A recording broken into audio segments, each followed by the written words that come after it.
But anyways, this episode is gonna be a lot of see guys in $1996. The amount of money they brought for this bank would set you up for life. All right, there'll be a lot of that, but it's gonna be a lot of in In vogue. Vogue. In Vogue had a hit. Brandy and like a whole bunch of women singing, "You are my sister." They had a hit. It's very black woman empowerment movie. Yeah. Somebody said this is Wayne to Exhale the way it should have ended. With guns. Wayne to Exhale with guns. This is how they should die. So this is what happened. This is a kafah. Like not this. This is what happened. What's the name? Rare Divine. She, what's the face? She, Great Behind actually escaped, but Whitney Houston is murdered by the Allstate insurance guy. Haysbert. Haysbert is trying to find. Haysbert is trying to get out. Trying to get out of there, and here comes motherfucking Ed kills him. Wesley Snipes is like, "You ain't gotta worry about it. I'll take the fall." He tells her to run away, but she gets shot by the cops for somehow.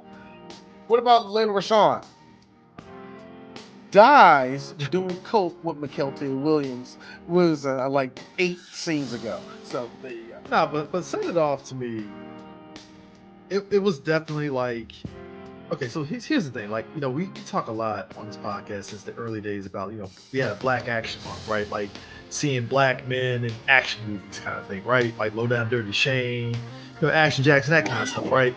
But on the opposite end, it was very rare to see a black woman doing it. Like the closest that you got before Set It Off would be like Whoopi Goldberg and Pam Grier. Well, Pam Grier. Wow.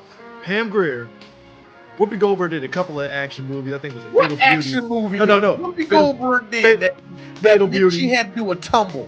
Fatal Beauty. Watch it. Sam Elliott was her partner. Yeah, nobody watched that movie. I can already tell. I watched it. She did a couple of tumbles. What you see on Channel 20 at age 10 doesn't equal a hit. Don't do that. Sir, that was WBF, Fox 45, sir. Right? Fox 45, Saturday. You're not doing shit on 3 o'clock in the afternoon. Here's a movie from the 1980s. Gotta be honest with you, that's how I saw Untouchables. That was my first time actually seeing it. No bullshit. Oh, God. My favorite sister was actually watching Glory. Man, with all them goddamn commercials? All them commercials and all them cuts to the freaking bullets ripping guys apart. Yeah. I seen that and I saw gotta tell you folks, that is like, all I'm saying is watching Glory and 10 Commandments, you never experience it unless you watch it on TV with like 50 commercials. Oh man, yeah. It hits you at the good parts too. It'd be like before nothing. Actually, if you did the insane bullshit that D did, watching The Hobbit on TNT, same exact. You know what? I didn't know that's the only time I did some psychopathic shit. I sat down there on a Saturday, and TNT said we're going to show the Hobbit saga all day long, and I said, yes. And an hour into the Hobbit, I was like, kill me, kill me, kill me. Where's the sweet release? Kill me. Then the second movie happened, and I was like, why? We could have wrapped this up in the first movie. And Sue will continue to this. Indeed. You know why when you go to MEPS, they put that shit on TNT? Because them long ass goddamn Law and Order fucking damn marathons they have in the morning, and you sit there like, kill me now. I love it, but kill me now. This is all we're going to be watching today. Law and Order. Law and Order works for when I worked in the hospital. What I found out was a lot of people watch that shit in the hospital. What else you gonna do? What else? Law and Order NCIS has made people's time in the hospital more comforting, apparently. But anyway. But Set It Off was one of the. What else you gonna watch? A marathon of MASH? Oh, it came on. You poke knew my eye out, man. Especially in the hospital I worked at, and on the 6th floor is where they kept all the old people. And if they had a MASH marathon, I know for a fact I'm going down there sweeping the hallways.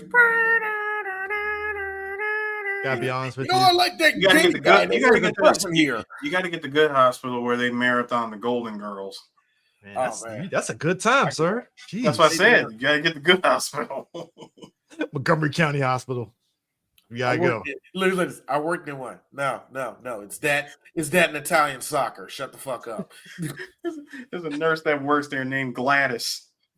She's all the B. Arthur you need. But she's Jamaican. She's all the B. Arthur you need. B. Arthur, Jamaican style. That's Sean Paul edition. B. Arthur with curry goat. Dance hall edition B. Arthur. Hey, don't Elephant Man. Don't threaten me with a good time on that last one. But set it off like it was like seeing this cast of characters, and especially black women of the time that were like, very accomplished actresses, and boom, you put a gun in their hand. It's like, oh shit, sex, that kind of stuff. It was just empowerment. No, I mean it was. You put a gun in the hand. It's just it heightens the attraction. Apparently, this was some really good casting. Number one, Jada Pinkett her star was going up at the time, so this was actually not a bad movie for her. Well, this was her first. I mean, not Jada Pinkett. Sorry, I'm thinking of Queen Latifah. This was basically her first starring role. And she made a character. I mean, her character is iconic. There are so many girls that went full stud because of this role. It's a very sincere role. I say that with comedy, but I say it with also truth. I knew girls who started walking like that when they saw Queen Latifah and in this movie. I'm not even joking. If you think about it though, think about how gayness was put into us in front of us, right? It was always the very flamboyant man, and all that stuff. But when they do it butch, it was always some like they went too over masculine with the butchness, and there was nothing that was like soft about it. But then Queen Latifah comes in. Yeah, I know. Queen Latifah comes in. Damn it. Hey. Don't worry, because we get 96 alopecia. Oh, Jada. Are you trying to get us sued? Are you trying to get us sued? Stop. First of all, keep it politically correct. Refer to her as time skip Jada Pinkett. Yeah. Time skip Jada Pinkett. But Queen Latifah kept that boy cut for her whole career. And then the second Chris Rock make a good joke about it. But you've been having a fade all your life. Don't do that. Anyway. But it was like seeing Cleo as a character. It's like there was a toughness about her, but they felt like that she was still a woman. And that's the thing. We never got a lot of studs. Hood studs on top of that in movies. We never seen a real one. But she wasn't playing a stereotype is probably where I'm getting at. It was like, no, it felt very real. Like that's some real shit. This was Kimberly's. Technically, her first big one was actually Beloved, but that wasn't her starring in it as well as she was just there. But this was like of course, this kind of put her on the map as the girl that always has to die. First movie, actually. You did that to yourself, Kimberly. Anyway, and of course, Vivica Fox was in this junket.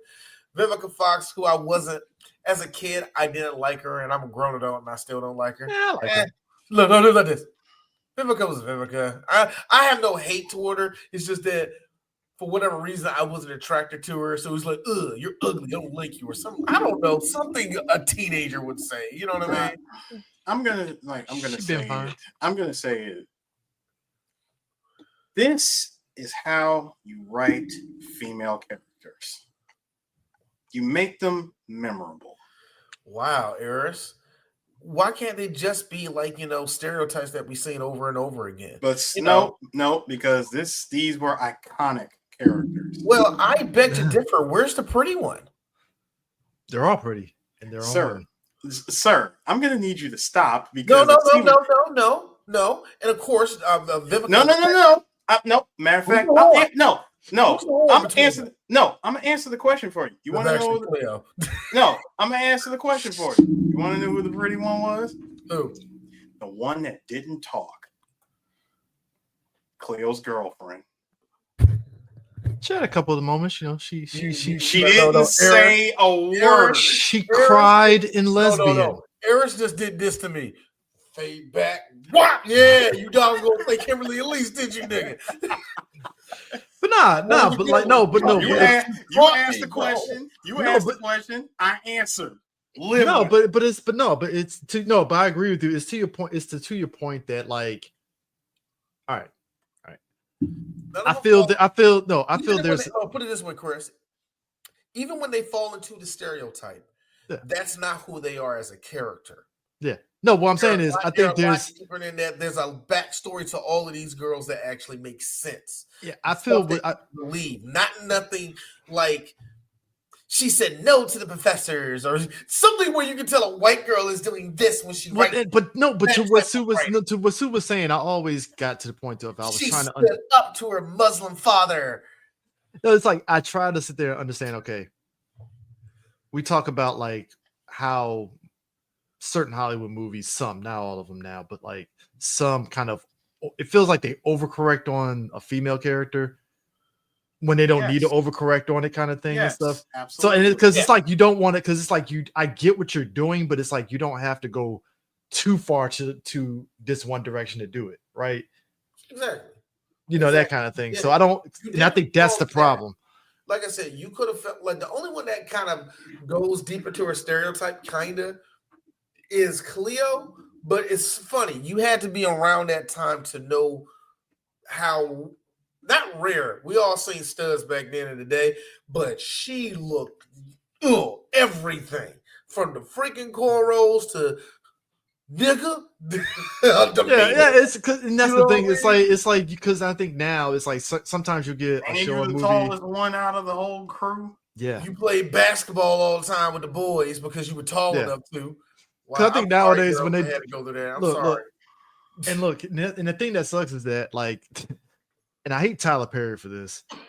When he writes lesbians, it's like, or any gay relationship or anything of the sort, they're characters. They're more characters, but he swings all the way over to the like. It's like, bro, you don't have to go that far with the shit. Chris, that's why I said they're caricatures. Yeah. And it's like, I get what you're doing. You want to show the rawness of it. Cool. But like, there's a way to do it without like, now here's the bigger thing though. But here's the bigger thing I got with that though. Hollywood always have had this problem of writing gay people anyway. And this is coming from a straight. Now hold on. I will make it very clear. This is coming from a straight person. But what I see is repeated storylines I've been seeing since the 90s. Your family don't like you. You're living with a bunch of gay people, and you're trying to find yourself. and let's not forget the one gay that leaves town and come back in town. So it's been years since I've seen you. Yeah, it has been. I haven't talked to my dad in years. That's one of those movies. Like it's bad enough we see these repeat movies all the time. Yes, we see a bunch of them that actually break the mold and actually are pretty good. You know what I mean? They actually do something to spin with it. But for the most part, I see the same ones over and over again. The other problem I have had, and this is something I have seen since a kid too, Hollywood does not know how to write lesbians. They don't. Even when they get it, like Leave Love Bleeding. Yeah. Even when they get it right, it's like, who did you do that for? That was a wild movie, by the way. Who did you do that scene for? Who was the two dykes? You was like, this is gonna do it for them. It's about the woman with the muscles and gotta tie it in on the muscles. Great movie, by the way. Oh yeah, great movie. Solid movie. Look, Ed Harris is my nigga for life. Anyway, but no, it's just there has to be. To me, they always had a problem with writing lesbians. They either over sexual or they're fugly and they need a girl who's incredibly hot to break them out the shell to be open. And like I getting sick of seeing the same thing. It's just I just want normalcy in it. It's like this. I don't sit and watch Logo Bravo, whatever any of the gays, say it like that. Any of the gay movies like that. I don't watch none of them. I do catch some of them. And some that I catch were either, how long it is? 25 minutes. I've seen enough. And some are, You know what? Dix was funny. Yeah, Dix was really funny. No, but I think also too, fucking funny. if you want to talk about characters, I think another actor, Blair Underwood. What I like about Blair Underwood is he knows I feel where does he hit on y'all guys' scale in terms of like black actors? Like, okay, I'm gonna hit it for you with a basketball analogy. All right, Sean Kemp. I'm done. Damn, god damn. Oh, you got a couple of bangers. You got that Rainmaker dunk. Where the ring at? Okay, yeah. But you cool though. That's how I feel about Blair Underwood. I like him though. That's the thing. If that was disrespectful, I'm sorry. I don't know, man. It's just so Sue, where is he land on you for you? Above Isaiah Washington, but yet below David Greer or something. I wasn't gonna go basketball with it. I am gonna go anime with it and say he's the Piccolo of black actors. Oh shit! That he is unreliable. He's kind of high. What do you mean? I don't know. Piccolo? Name something that Blair Underwood was in the last 10 years. Listen. That's how you get Dragon Ball GT. What did Piccolo do at that time? He's unreliable, to be fair. After Ball and Z, what did that nigga do? Hey, Eric. What's up, man? Swing at me. I hate you for that. You know Super is the continuation of the story, but yet you said no. Let me go where they said it all Back to the Future, where the timeline goes askew. Skew. Listen, we're from that era. Grand tour. That's what you did. I did because I'm mad that we lived that. Because all three of us are from that era where that shit was officially canon. No. It's like all of a sudden it is the Back to the Future shit where all of a sudden we lived in alternate 1984 and then all of a sudden Super came out and it was like, so what about GT? What is that? And all of a sudden the timelines merged together. No, the timeline didn't merge. The timeline that we knew just disappeared. No. It merged, but us three remembered that GT exists, and we're like, guys, GT exists. That is until Captain America went back to 45 and put the stone back and stayed.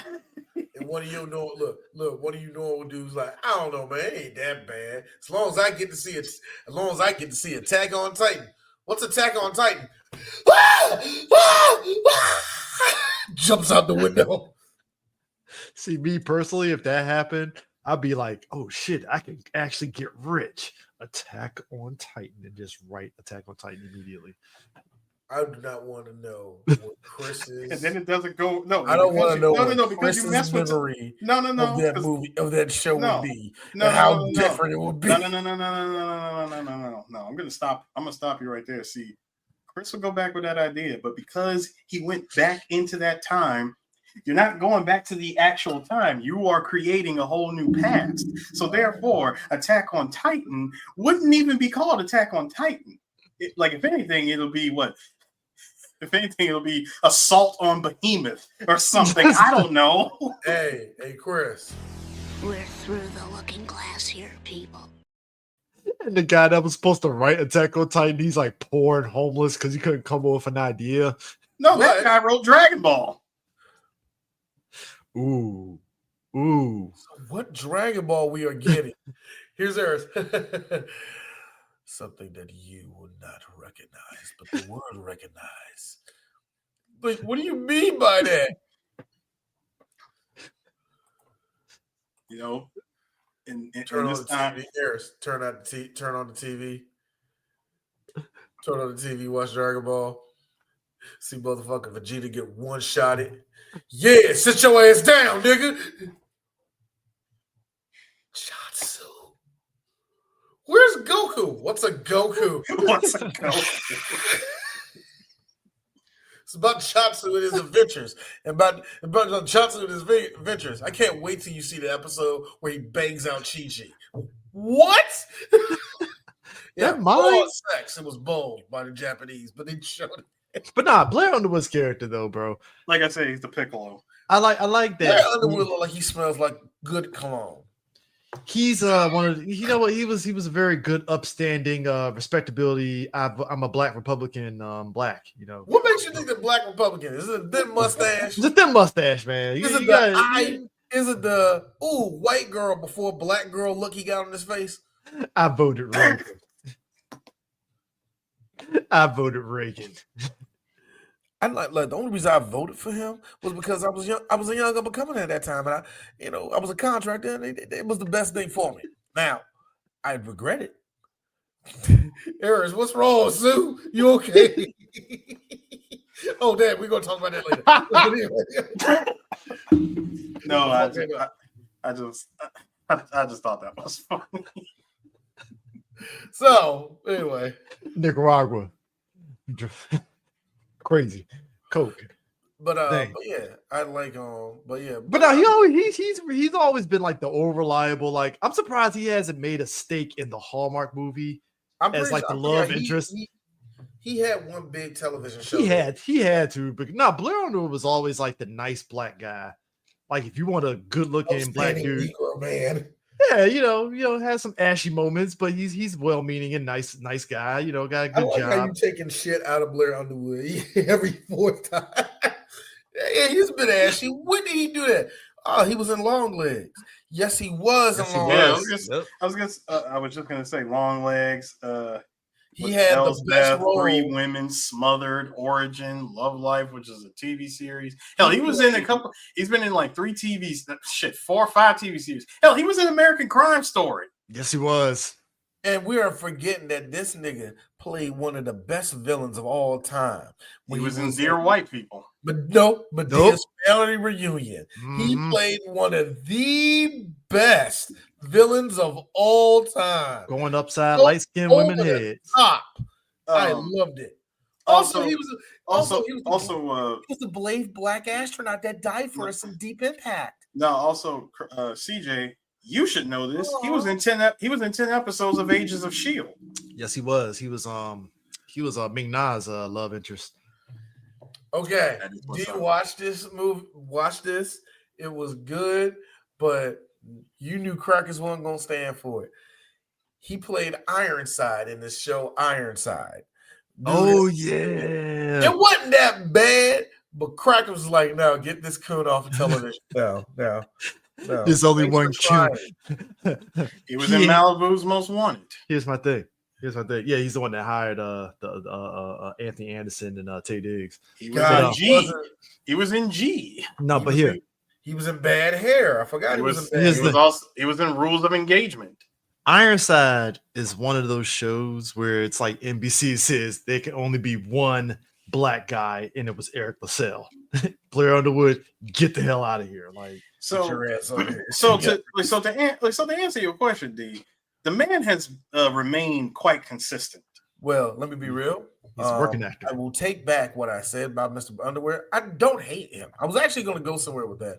I find it funny that we don't put him in no type of higher echelon, but he is perfectly B-rated, and not even in a bad way. You know what I mean? I'm just shocked that he's not higher than that. That would probably be because let me put it out. That would probably be because he said no to Empire. Probably, but also this shit would have been lit. Let's put this out here. How is it? And I mean this. How is Morris Chestnut ranked above him? That's bullshit to me.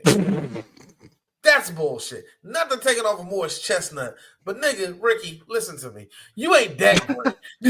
You ain't that great, nigga. First off, I'm saying this as a movie critic, all right? I'm not saying this as you as a person, all right? Look. You are ranked higher than him. They rank him higher than. This is wrong. Hey, look. They rank him somehow higher than Harold Perrineau, who is like the Harold best. Perrineau is the best actor. He's like top tier actor to me, like underrated as fuck. But here's the thing. Here's the funny thing. Jeffrey Wright didn't get into the top 20 until he damn near he turned like 55 years old. Yep. He was like, hey, that yellow dude, he's a really good actor. I've been telling y'all motherfuckers. Thank you. Thank you.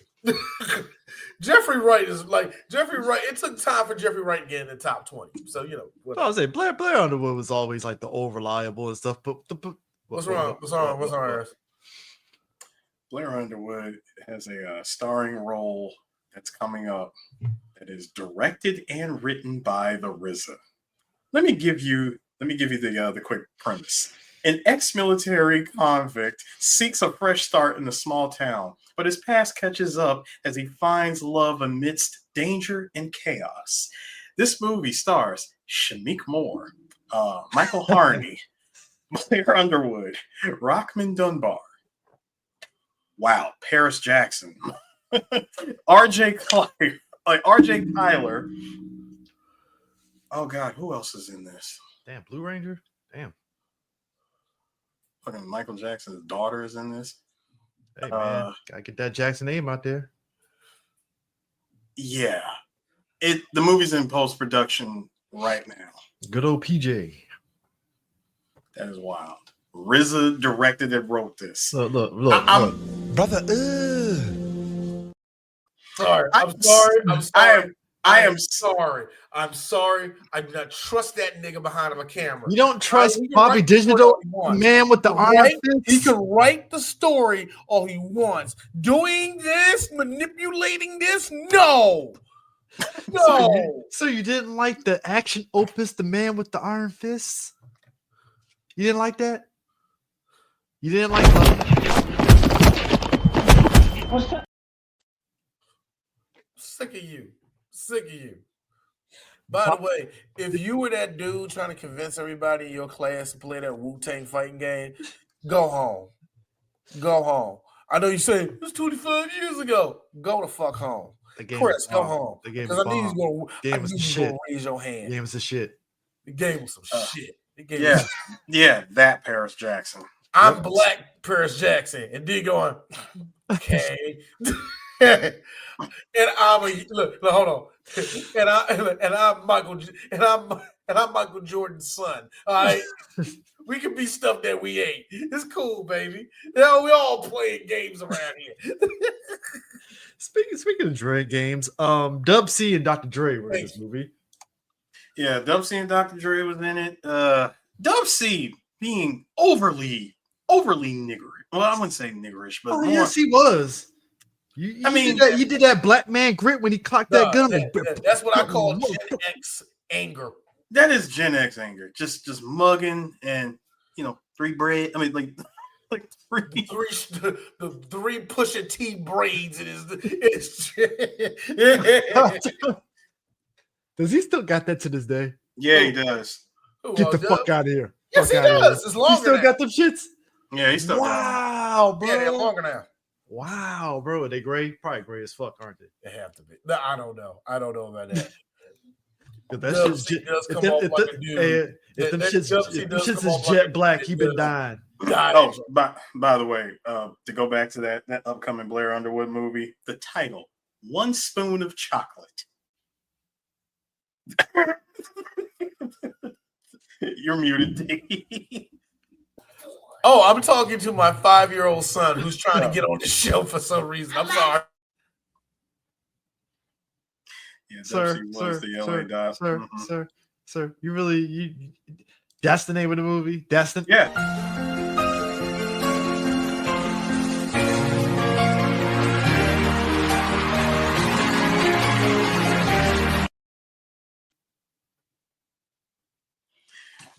All right. Like, come on, bro. Okay. No. Bro, come on, bro. No, I got y'all. No, like, just see.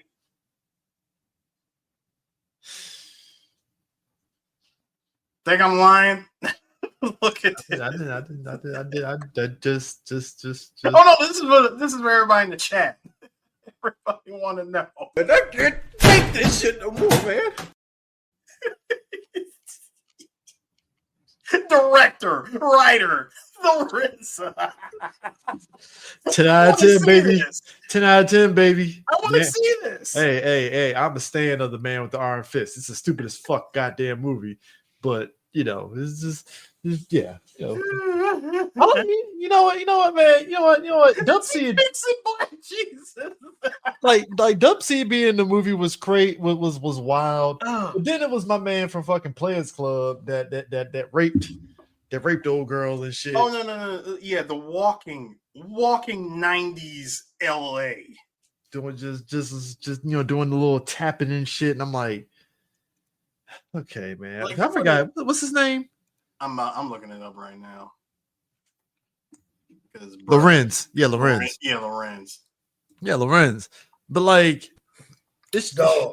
His whole demeanor is back in '81. Ain't no right raised me and my little brother energy. That's what he has. I would like to say that for Lorenz, God. So, yeah, Samuel, like freaking Sam Monroe. Dude, this man has played that role damn near every movie throughout the 90s. He's the Hector. L.A. Goon. He is L.A. Goon. He is Black Hector. He is. Light skin. What's going on, partner? Remember that one? Yep. And getting stomped out. Hey, any guy that comes up to you with them wide eyes coming up at you and stuff, you're pretty much, he about ready to put the fade to you immediately, expeditiously. Well, see, that was his first mistake. Is that you went to Parts Unknown hood to question about his cousin getting pregnant by said hood nigga, and proceeded. I just like how God, we gotta do Mrs. Society because No, we do not. We don't. That's a no. No, we don't. Not even on cinema. No, because the Hughes look. Just because Criterion Collection put it in their catalog does not mean the 3. And I'm buying it. You know it, Chris, that we got a bunch of dudes our age that will sit and watch that movie to kill time. What type of coonery are you on? Sir, that is called sociopaths, all right? Yes. Sociopath. Yes. We need to have them niggas on the list, but we don't. Because why? Man, because Derek ain't hurt nobody. As long as he watched the hood movies and not become the hood movie, we okay. They're the black versions of a white guy that watches American Psycho, okay? All right? Or American History X. Take your Yeah. They turn if you watch American History X and you do exercises, you need to be on a watch list. Just watch it as I'm sorry. I'm sorry. Black guy's skull. You up there just. I'm sorry. That feels like such a curb stomp him. That sounds like the stereotype of every white henchman in a direct-to-DVD movie and shit. That's the stereotype. What was our boy Samuel's name in a Players Club? Was it Junior? Yeah, he was Junior. Yeah, Junior. So you were a rapist in one, you were a goon, a comedic goon, a goon again. Also, there's this movie that Master P put out years ago. I don't know the name of it, but apparently he coaxed a 12-year-old to go shoot somebody, and the 12-year-old gets shot and he runs off. And you don't see him for the rest of the movie. Very unsavory characters there, sir. I wanted to point out, by the way, with like going back to Dub C, that dude, the movie goes right off in the first 5 minutes. First of all, you know they have to do this shit very niggerish. No casing of the place, no nothing. Just walk in and we're like, all right, check this out, nigga. We're gonna rob this joint. We're gonna roll out of here. We all gonna have money. I West Coast Crip walk. That's who. Click, click, booyah. Go. Hey Sue, it had one of our favorite West Coast songs of all times in this Pistol movie. Grip Pump. With my lap on the whole time. Pistol Grip Pump. Oh God, I gotta put that on the list now. I will say, no, hold on. Before I get back to the movie, I will say this is the shit that I'm talking about when it comes to this movie and movies like this. When you have a banger of a freaking soundtrack, go along with a great movie, chef's kiss. Yeah. If I could find this movie soundtrack on vinyl, I would buy it. I'm pretty sure it is on vinyl. Yes, I'm pretty sure it is on vinyl. So I don't know about any. I don't know about any reprints or anything. Pop store, you're gonna have some crate, some dirty ass crate. You're gonna have to go through. Exactly.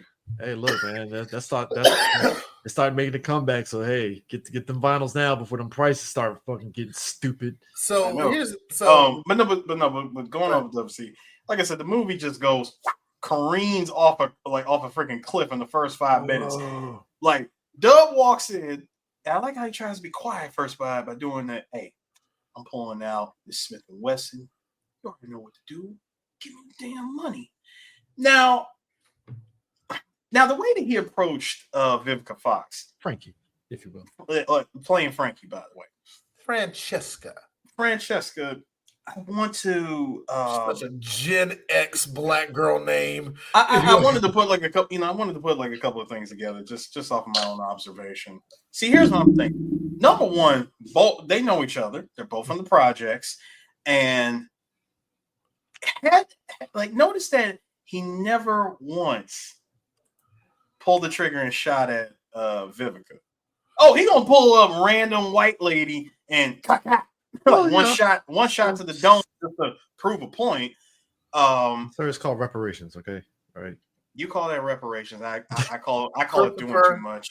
Christopher, I keep telling you this we can't talk like that. We're trying to get white fans. We can't. We're trying to get white fans, and you keep on just like bombarding with your racism. Listen. I as much as I enjoy Savage CJ, we are now in Trump's America, and I kind of need you to dial it back just a little bit. My brother in Christ, listen to me. Just listen to me. It's going to be okay. Hold my hand, because I will hold your hand day after day. So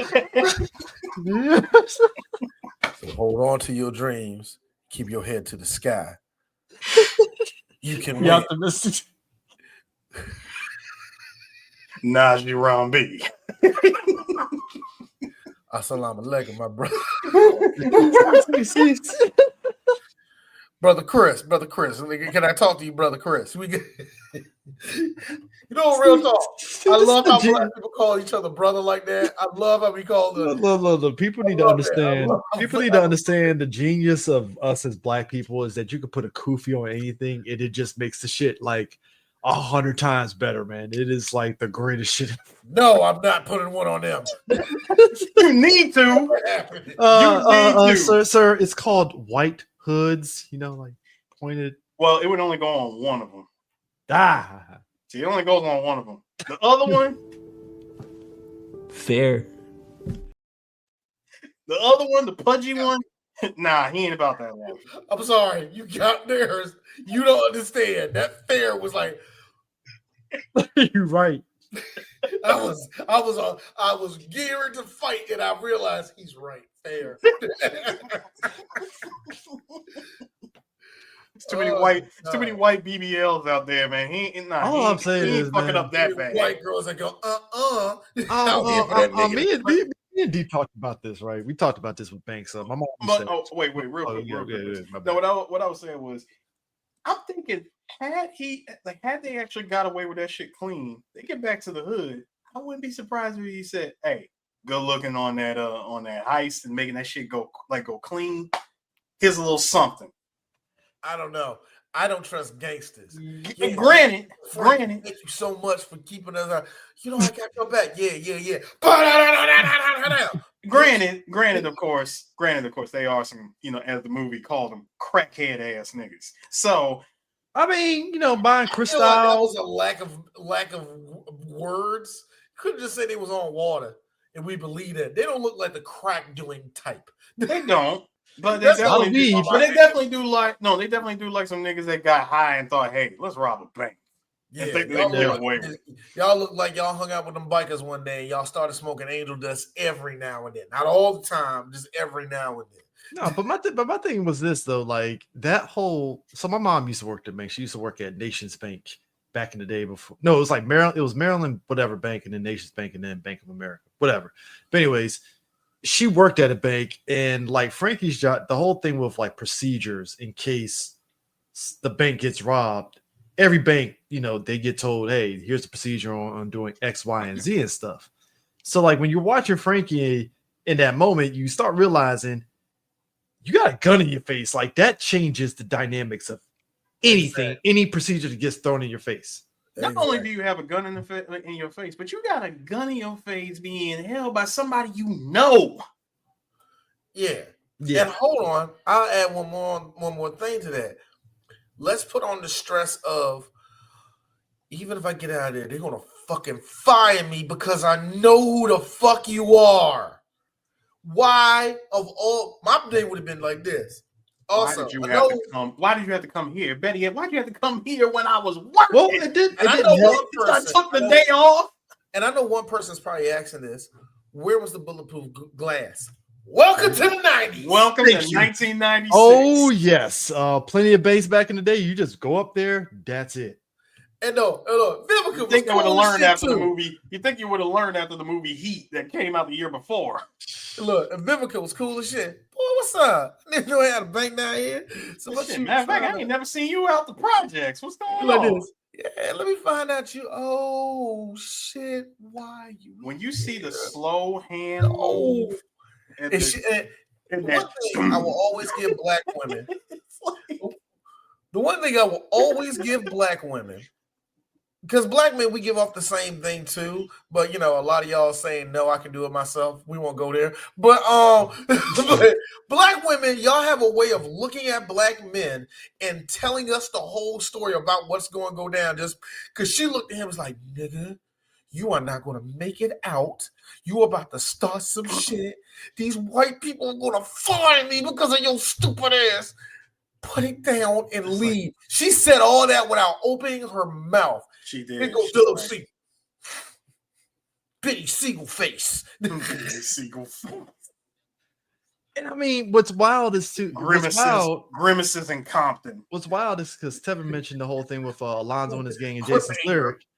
Then Jason's lyric, they wore masks and stuff, and it's like that's how you know that they're not really like 100% playing. They went straight niggerish with this shit. Like, yo, no mask, just raw dogging that shit. No, yeah, for real. They actually, here's the problem. They went in there like they was robbing a liquor store. Yeah. Yeah. I mean, because they fit the stereotype of what police look for with black men. You gotta be hold on. What niggers? Yes. See, but at the same time, though, we know what we're looking after. At the same time, think about this.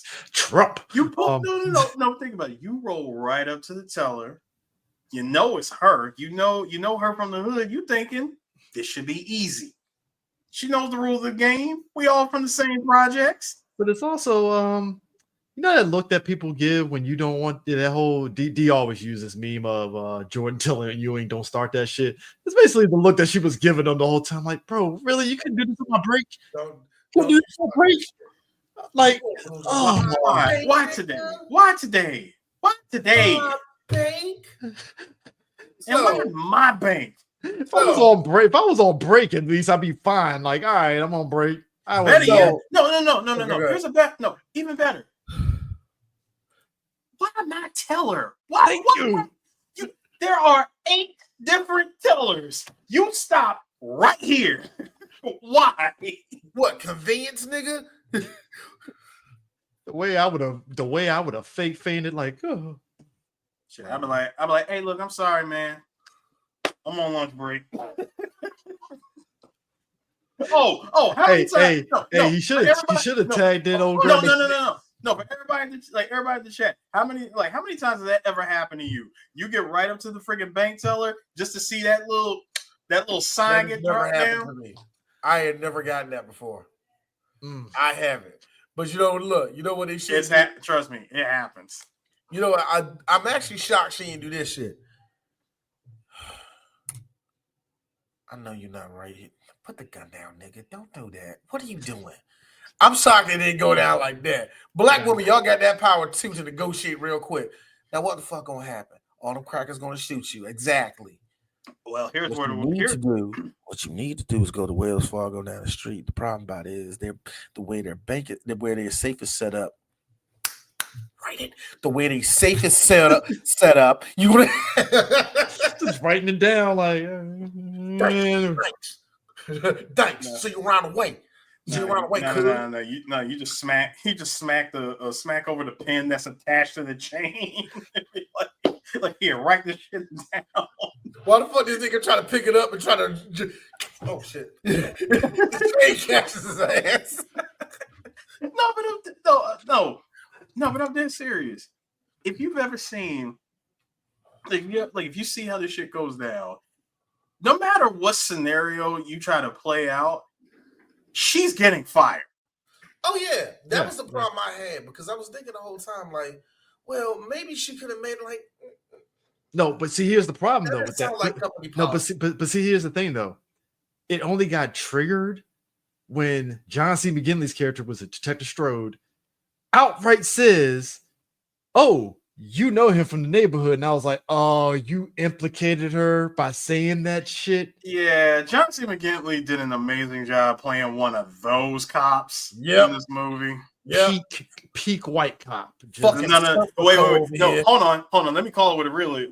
I gotta call it what it really is. No, pre-body cam cops. Yeah, like the dry snitching of grabbing you and telling you to look at it again, violating your rights as cops. My man dry snitched on her by saying, "You know my man from the neighborhood." I'm like, why would you say that? No, it's to me, it was the setup. It was, okay, so you understand the procedure. Yes, it's been told to me a million times. So now that you know that, the procedure's been told to you a million times, somehow you failed to to go by procedure. The man had a gun in my face. What am I supposed to do? Yeah, a black woman pleading her case with a bunch of white people in one. Yeah. With blood. Make matters even worse is that you got that poor older white woman's blood still splattered. I was about to say they didn't tell her to wipe off the blood. And the thing to get me is that she got my man O'Fay right there with the patch missing in the back with the roof is starting to start going missing. It's a soft top. You know how soft tops get really like light in the middle? Fuck all that. Anyway, I mean, he tells her straight up. And I think he just told her straight up, yeah, we're going to have to let you go. I'm like, bruh, you didn't even wait. My girl was like, you fired her. You fired her right after she barely survived that crap. And she's like, I counted 200,000 by hand for you yesterday. 240K in 96 money. Look, I want y'all to understand you something. know what he said? Well, that's a lot of nigger movement, but I don't care about your nigger ways. I can't do this. It's the policy. It's the policy, you see.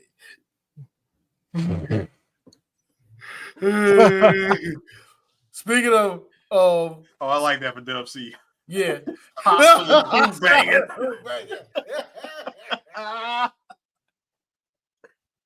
No. I like that one.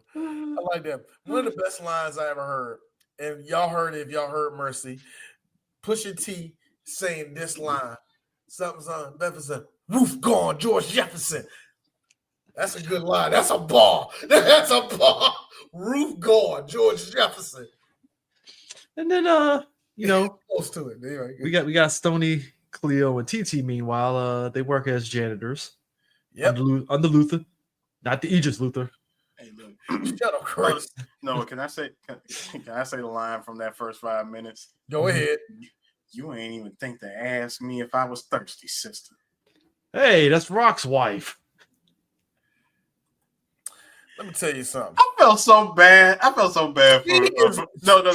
People have not gone over what she did in this movie. The Condoleezza Rice of it all. Hang on. I felt so bad for Vivica in that moment because I'm like, yeah. I mean, come on. I'm getting fired after I barely came out of that robbery alive, and then you sitting over here being a cop, a female cop with a whole ass drink, didn't even bother to ask if I wanted something. That's a Stairs and 8% women, 8% black women voted for Trump. Yes, they by were. the way, black girls, I gotta get this off my chest real quick. By the way, black girls, y'all flaunting that 92%. You know there was graduates, AKAs, that graduated out of Spelman and said Trump. So don't act like all of y'all just absolved, okay? I don't care. No, it was those black girls that wanted those black girls who were white guys. I don't want to hear that. You know there was a couple of your cousins. I voted for Trump because I was trying to get my stimmy check again, nigga. That nigga never promised. Look, they're mixed in with they're mixed in with the Trump. They mixed in with the Trumps for blacks. You know those black men. They met together on True Social, and you know. They're trying to revive Parler and Gab. Yeah, pretty much. After blacks in tech. Also, I would like to do it. Come on. I would also like to give shout out points to Negroes in tech. I want to give shout out points to Eleanor for Rock being Black Jill Valentine here. Yeah, I know. She went lesser. She Black went to the lesser Jill Valentine. Hey Chris, she went to the hair cuttery and said, "Give me the Sally Field." No, give me the stars. I'm a member of the stars looking ass bitch. Give me the special tactics and rescue squad. Give me the Hillary 92. Hillary 92. Hillary, the 92 Hillary. I want the first lady. Give me that first lady. Give me that first lady cut. Hair cuttery, ooh. Oh, that's God. Black woman. Nigga Lynn Winfield.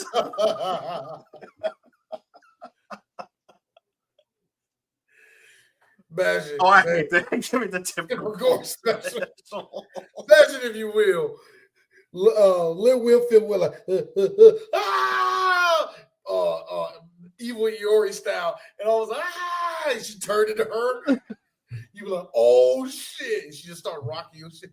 First off, that would be Earth 35. Oh my God. I love it. That look, that's the type of hairstyle that be on Word Up magazine, with the hairstyles and shit. No, you're not wrong. He's not wrong. D did the pose too. With the starter jacket. The little scrunchie up there. Screams, what about your friends? Don't. What about your friends? No, that's just missing. Black girls partied and it was wholesome. Hey, look, that would have been my. They started talking about begging for dick, and that was kind of weird, but we let it go because it was a party. That would have been my. Very minimal twerking back then. If I was making Set It Off today, that would be the ending credits of this movie. Be what about your friends? There's a dead body of. I'm just saying. Look, who is it going to be? Easy, SZA, Kiki Palmer, that one black girl that's in Disney. No, the other one. I don't know her name, but the other one. Yeah, her and Lightning from Black Lightning. Her and Ice Spice in a non-speaking role. No, Ice Spice is going to be the lesbian. That's what I said, in a non-speaking role. The lesbian. She has her first boring ass. It must be the most boring ass lesbian I ever seen in my life. Yeah, man. At least she ain't saying something about poopy and doopy and whatever the fuck she be saying half the goddamn time. This coming from a nigga that likes deli. That's my shit, yeah. The second I heard that beat, I'm like, fuck you, Ice. Doom. I don't like this girl. She lame. And I like the lame bar. Goku, I'm just getting started. I kind of like that line. Just a little bit. It ain't a bar. I just like it. But we found out. So Stoney is holding a party for her brother to get him in college and stuff. 70s party. Yeah, 70s party. As you do in the black neighborhood. You do theme house party. And 70s is a very easy go to because it was a dope era. It was the 90s. Yeah, it was the 90s. So, you only got a limited supply here. It wasn't going to be no slavery, Chantel fucking party or whatever. It'll be... Now, can you imagine? Chris. I'm saying, your options are very limited here. Hey, with the roaring 20s. 1960s. Everybody wear a button-up suit. No, can can you imagine a couple, like what I would say in a couple of probably in a decade or two, sir? People are going to be having a 2000s party. We almost there. We almost D. You said 1960s. Actually, we did. I think it was called early. It was called Bow Wow versus Soulja Boy eras. They did early 2000s party. You said 1960s parties. That is a Jonathan Majors good time, sir. Hey, Chris. He got absolved, and I won't let you sit here and slander a black man's name anymore. He's a free nigger. He has a civil rights nose. All right, come on. Oh man, praising God and Jim Crow ass thing. Anyway, yo, come on, man. What did I do wrong? What did I do wrong? You said fucking. I am so tired of both of you. Anyway. The biggest waste of time ever. White woman gonna come out and say, yeah, I'm dropping it. A man turned into James Winston after he wins a football game. Like you basically ruined this man's career. Caused Disney and Marvel to careen their entire timeline off a cliff. Hey, oh God, I hate this timeline so much. So at the party, she finds out that her little brother's like, I didn't get a scholarship. But don't worry. I'm gonna find some way to get you in it. Her and the girls having a good old. The next day, her and the girls having a good old outside party as you do in LA. In the trap. They was all outside. F. Gary Gray, the director of this movie, pulled up in a 6'4". Bumping the 4-4.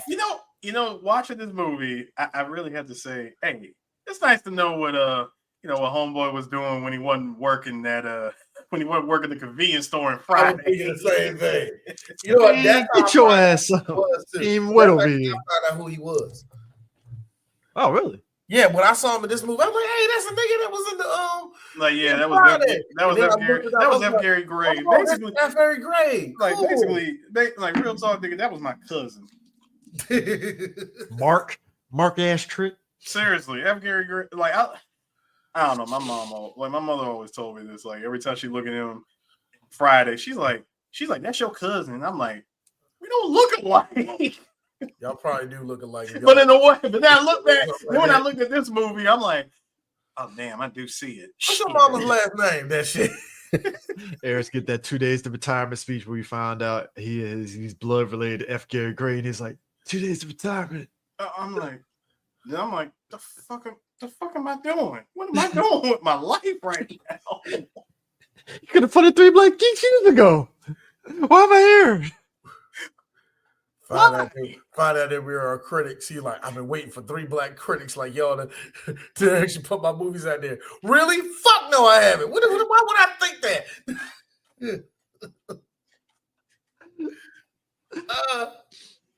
Nah, man. Next Friday, you did it, you bitch. But here comes Angers straight out of Compton. Here come, but the Night Court guy. All is bad. But here comes. I'm 41 years old in the late 90s.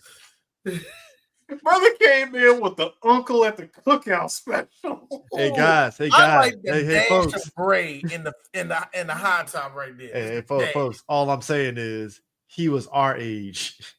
In 96. That was 40 back in the day. That was 40 and 96. The way we look now, we don't look nothing like that nigga. That was 40 back then. By the way, apparently runs a car like a nigga would. What do you run? He runs a car dealership. Like a nigga would. Of course he do. That's a nigga that played football back in the day at USC. He's a local hero. Not a big time hero, just a local hero. He's the black local hero. Black local hero. Now he owns a dealership. Look, my grandfather owned a tow truck company. That's some nigga ass shit. Nigga job, right? That's a black job. I mean, show. It's like just that is a black. Hey, but my thing is this. So Stoney is like, yeah, I will. Like, can I work for you? Yeah, sure, you can work for me. How much money sell cars? Like, how much money do I like? You think I can sell cars? Shit, I think you can get like $2,000 a month in commission alone. Yeah. I'm gonna need I need them vans. Yeah, they have the transactional chart. Hold on, Harris. What you gonna say? I was just gonna say, oh, yeah, I can do that.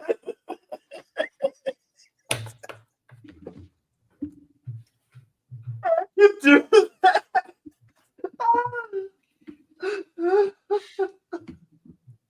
Oh man. All right. So, Chris, you okay, man? We're gonna be all right.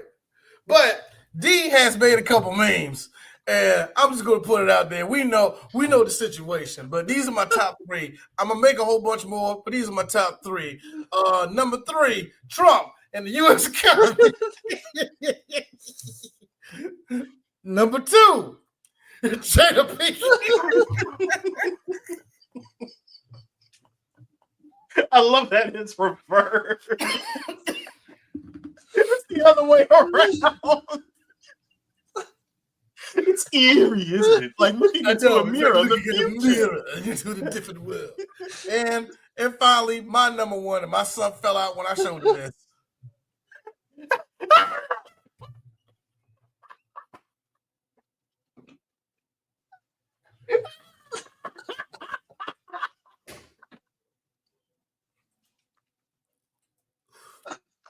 Oh no!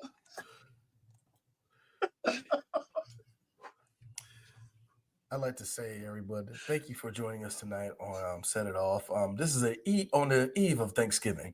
Hope we all eat big ass fucking meal tomorrow. Please follow us follow 3 Black Geeks on Facebook, Blue Sky, Instagram, Twitter, and TikTok. Also visit our website at 3blackgeeks.com. Just to let everybody know, if you're watching off of the BlurCon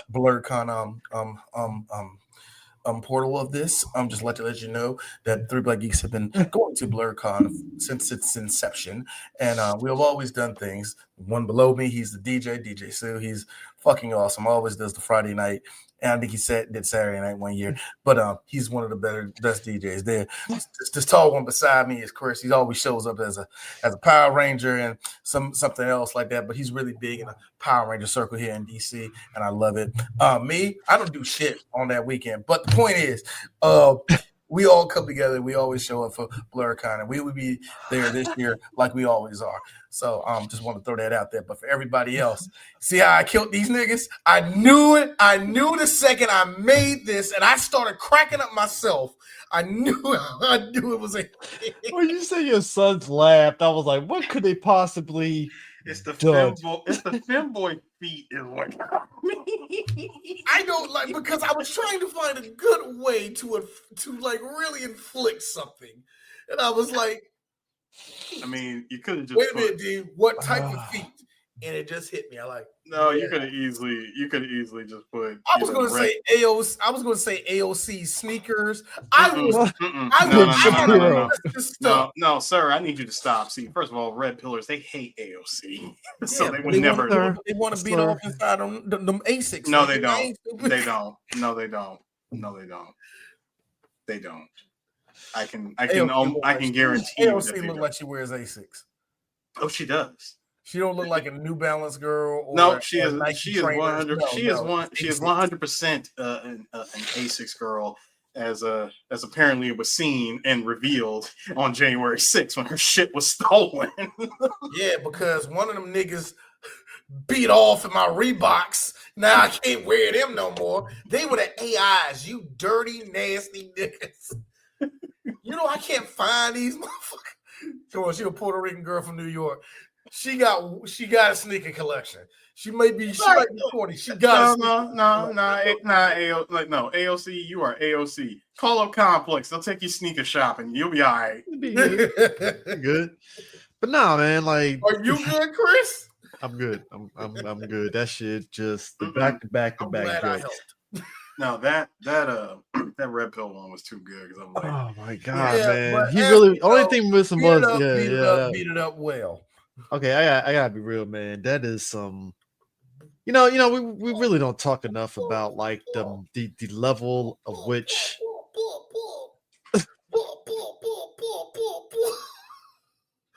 this image, this image says so much. I just feel people don't talk about enough about how women really are capable of just being in another zone when they don't give a shit. Hey, Chris, the look in her eyes tell me that she really want her son to be the lead running back on the team. She's just gonna have to look. There's a price to these things. I don't make the rules. I don't make the rules. I do not make transactions in sex, but I know what it looks like. Are you sure she's not sumo like our boy E Honda in the Street Fighter movie, where he was Tama, he got hit and he was just off in another zone? There's no muscle movement at all. It's just this. There's no. That's a dead fish. I would like to point out, gentlemen, that image right there. Can we please bring that back? What's that? Can we please bring that image back, sir? Listen. Hey, them 40-year-old rolls. No, listen. No, listen, gentlemen. What you are seeing right now is the precursor. You are seeing what you're seeing presented to you is the precursor to what an OnlyFans girl has to do when she's dealing with a scammer. Yeah. Hot dog neck having.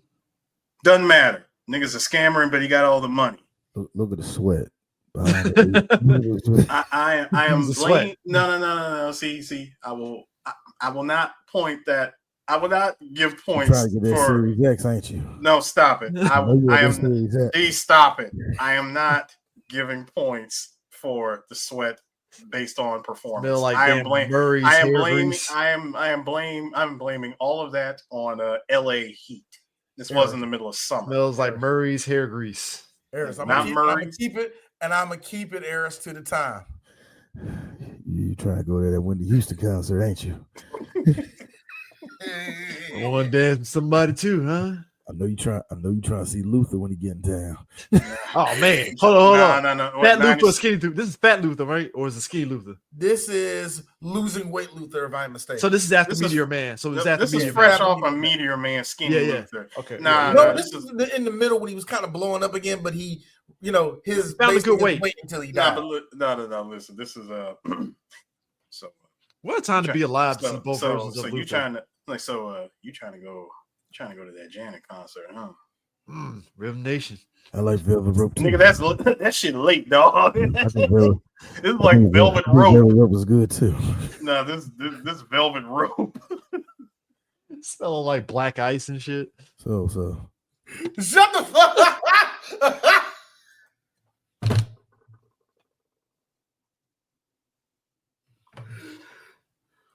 Last and Zoop.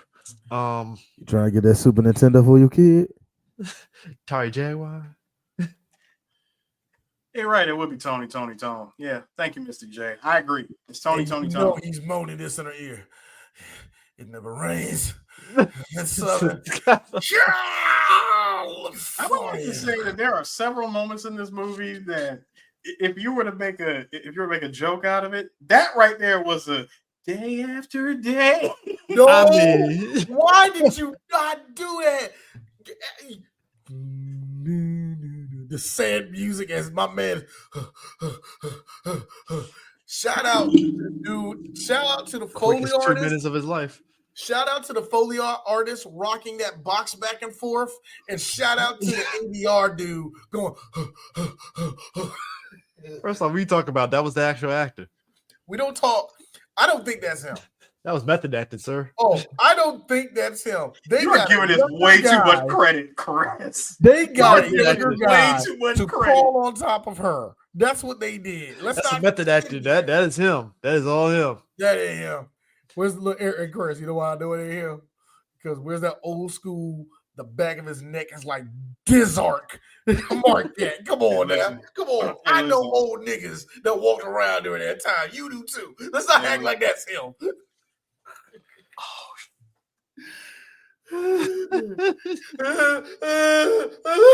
Yes, she do. I ain't never had to go through this when Tupac was here. Can I also say in this picture? Could have been with Bubba Robinson. Can I also say in this picture the face that you make when you realize this is how much an advance check is for your OnlyFans for 1 month? Look at her. Look at Jada. Look at Jada Harris. Yeah, that's $2 grand. Look at Harris. Jada sitting there, wheel pumping away, and she thinking that nigga really nutted up inside of Margot Robbie, and thought he could come up in. Enough. I'm fucking my son's friend. Jade like first nigga that walk in here. There he is. What's up, nigga? What you doing? Hey, yo. Let me talk to you real quick. Yeah, somebody brought it up earlier, man. Only thing we pulled up on Sony, only thing missing was the Newports. He just slapping it on his damn palm of his hand and stuff like that when he rolled up on Stoney. Thank you, Tevin. Go home, Tevin. Speaking of which, y'all are not putting that voodoo on us. We are not doing that movie. It's either that or booty call again. Take your pick. Huh? Either that or booty call again. I don't want to do booty call again. Fun movie, but I didn't want to do booty call again. So we're doing woo. I don't want to do woo, brother. Thank you. I don't want to do woo. Half plenty. Huh? Half plenty. Look, it's already bad enough. We forgot to do Two Can Play That Game. It's already bad enough. It's already bad enough. We have overlooked. Oh yeah, we already did Sisterhood, but still, it's bad enough where we overlook movies all the time. You want me to stop and do woo? I will do Meteor Man again. Yes, twice again. Thank you. You heard what that boy nigga said. Fuck, you gonna be called Myron? Because he's self-hating. Nigga. He's self-hating. You know? There needs to be an El Sharik on the end of that shit. Like, get the fuck out of here, bro. Dirk Jihad. Sherpa. Mecca a la Sherpa. Stairs and Brown, Robert Forster. Durka. I would do that movie again before I do woo. Here's the thing. The funny thing is that Jada was hot with them wigs.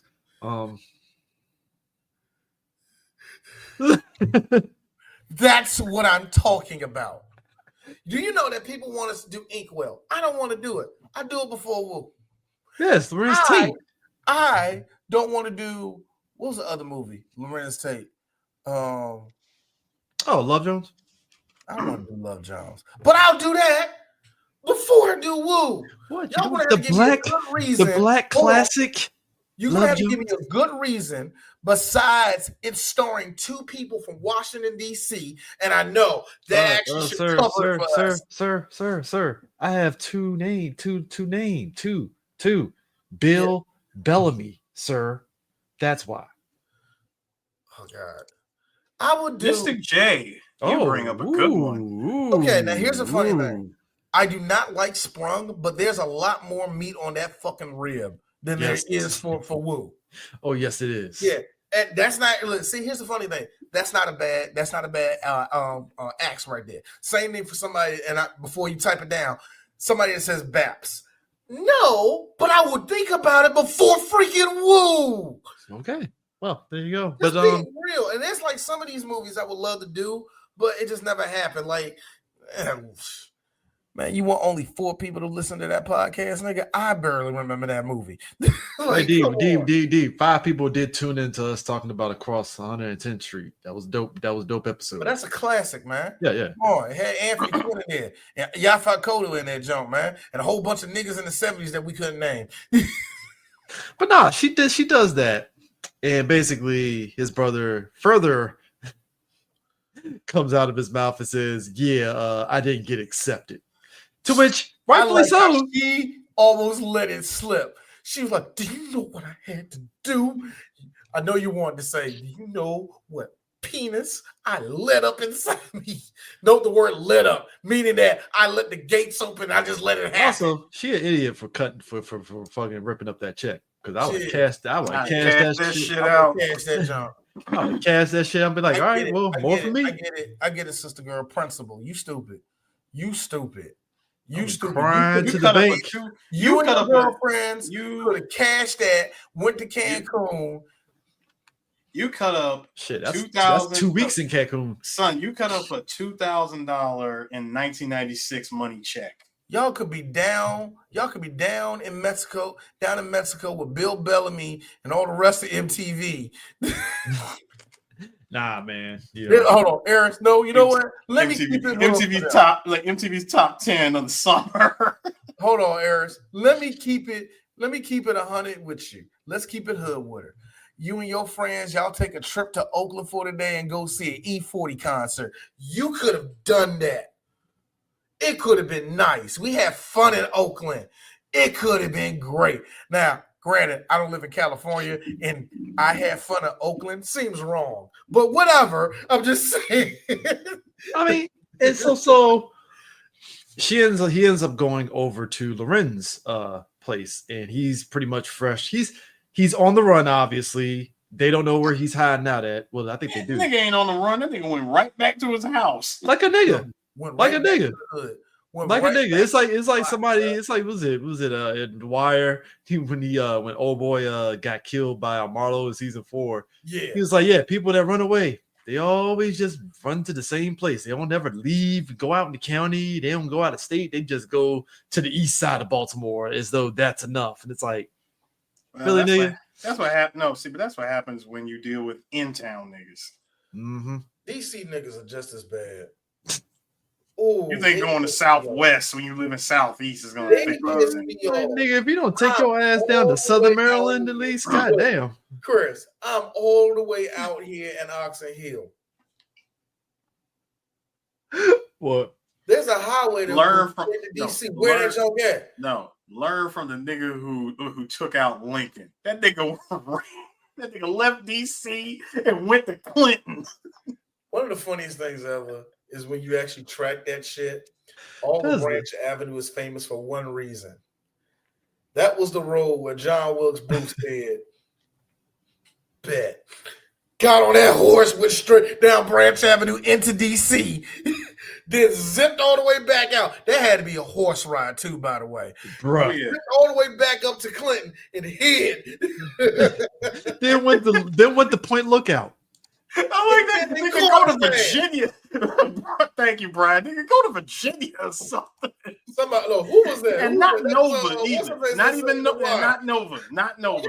Don't go to Northern Virginia. You got to go to that. You got to go to that part of Virginia that's not considered Nova.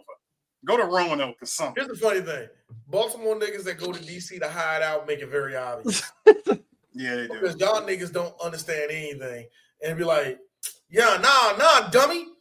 That's him. What I do? He's right there. That's that bam ass nigga right there, bro. He don't even like Junkyard. Ain't that bitch? I knew we started playing go-go. He made this doo-doo face. I'm like, get him. No, we played over. Look. Here's the problem. Every DC nigga has one, even if they don't like go-go. Off the muscle, come on, Eris. me, keep it gangster. I'm gonna keep it gangster. Like everybody got one, even if you don't like go-go down here like that. But if Baltimore niggas make it obvious, like why there's more than one rhythm that ain't.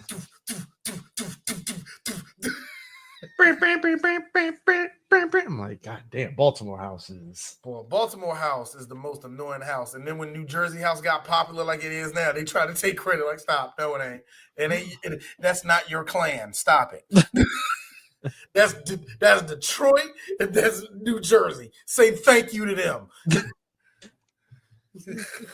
Thank that white man over in the corner. Thank them for making that transsexual music. Anyways, he's visiting. My man go outside. Put your hands down. Bro, the freaking AP haircut. Yeah, AP haircut because from the same hood.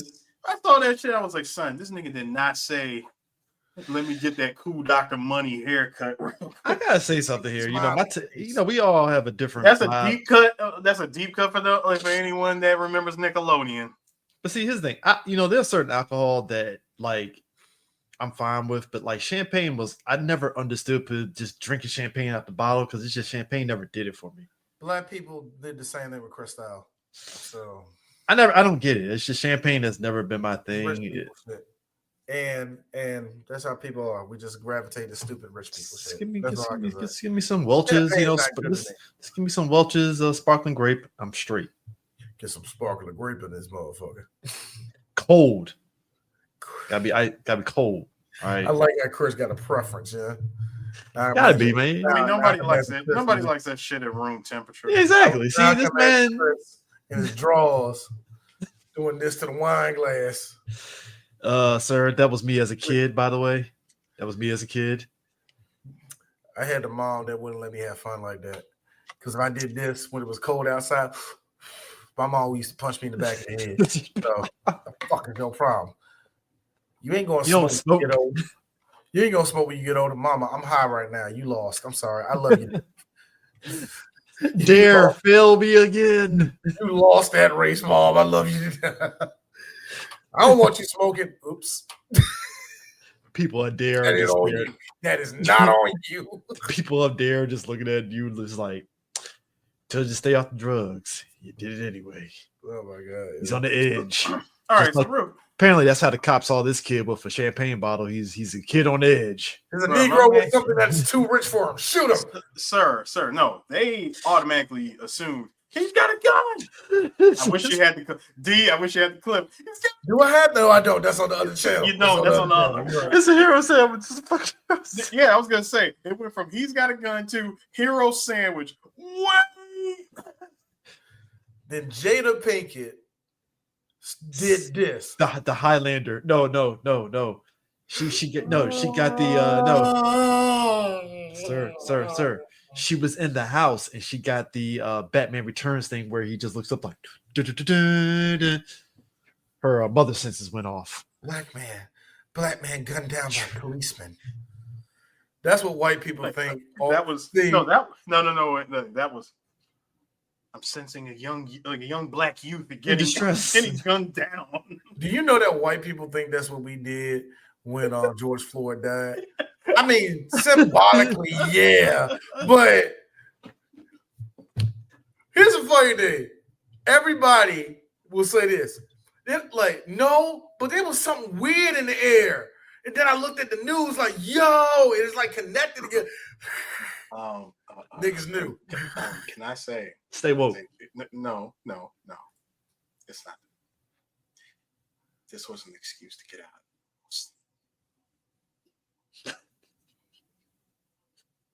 It happened during COVID. We was all locked down. This was during the stage when we was really kicking and screaming to not be stuck in the house. Negro gets choked out. Nigga Wi-Fi clicked on and everybody's in. It's like an FBI. It's like an FM transmitter inside your phone. What? Am I wrong? First off, it's Am I wrong? First off, it's like the Highlander when the games is afoot and all the Highlanders have. Games is afoot. The games is afoot. No, but am I wrong? You're not wrong. Seriously. Oh my God. That's a movie also. Higher Learning that. Yeah. I won't say I don't want to do. I do. I don't. I do because Black Lives, Michael Rappaport. Yay. That's probably why I don't want to do it, man. That's probably why I don't want to do it. Mark Wahlberg and Rappaport ruins movies for me.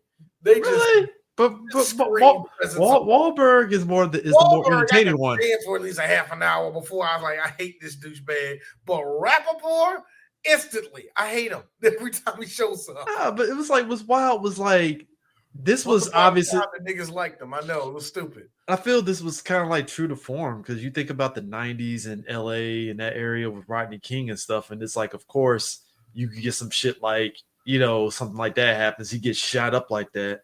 Yeah. And it's like the wrong person and stuff, and they roll up in there and they go guns a blazing and shit. And it was just kind of like that whole scene was just oof. And at that point, I will say McGinley's character kind of softened a little bit because, a kid died that didn't need to die.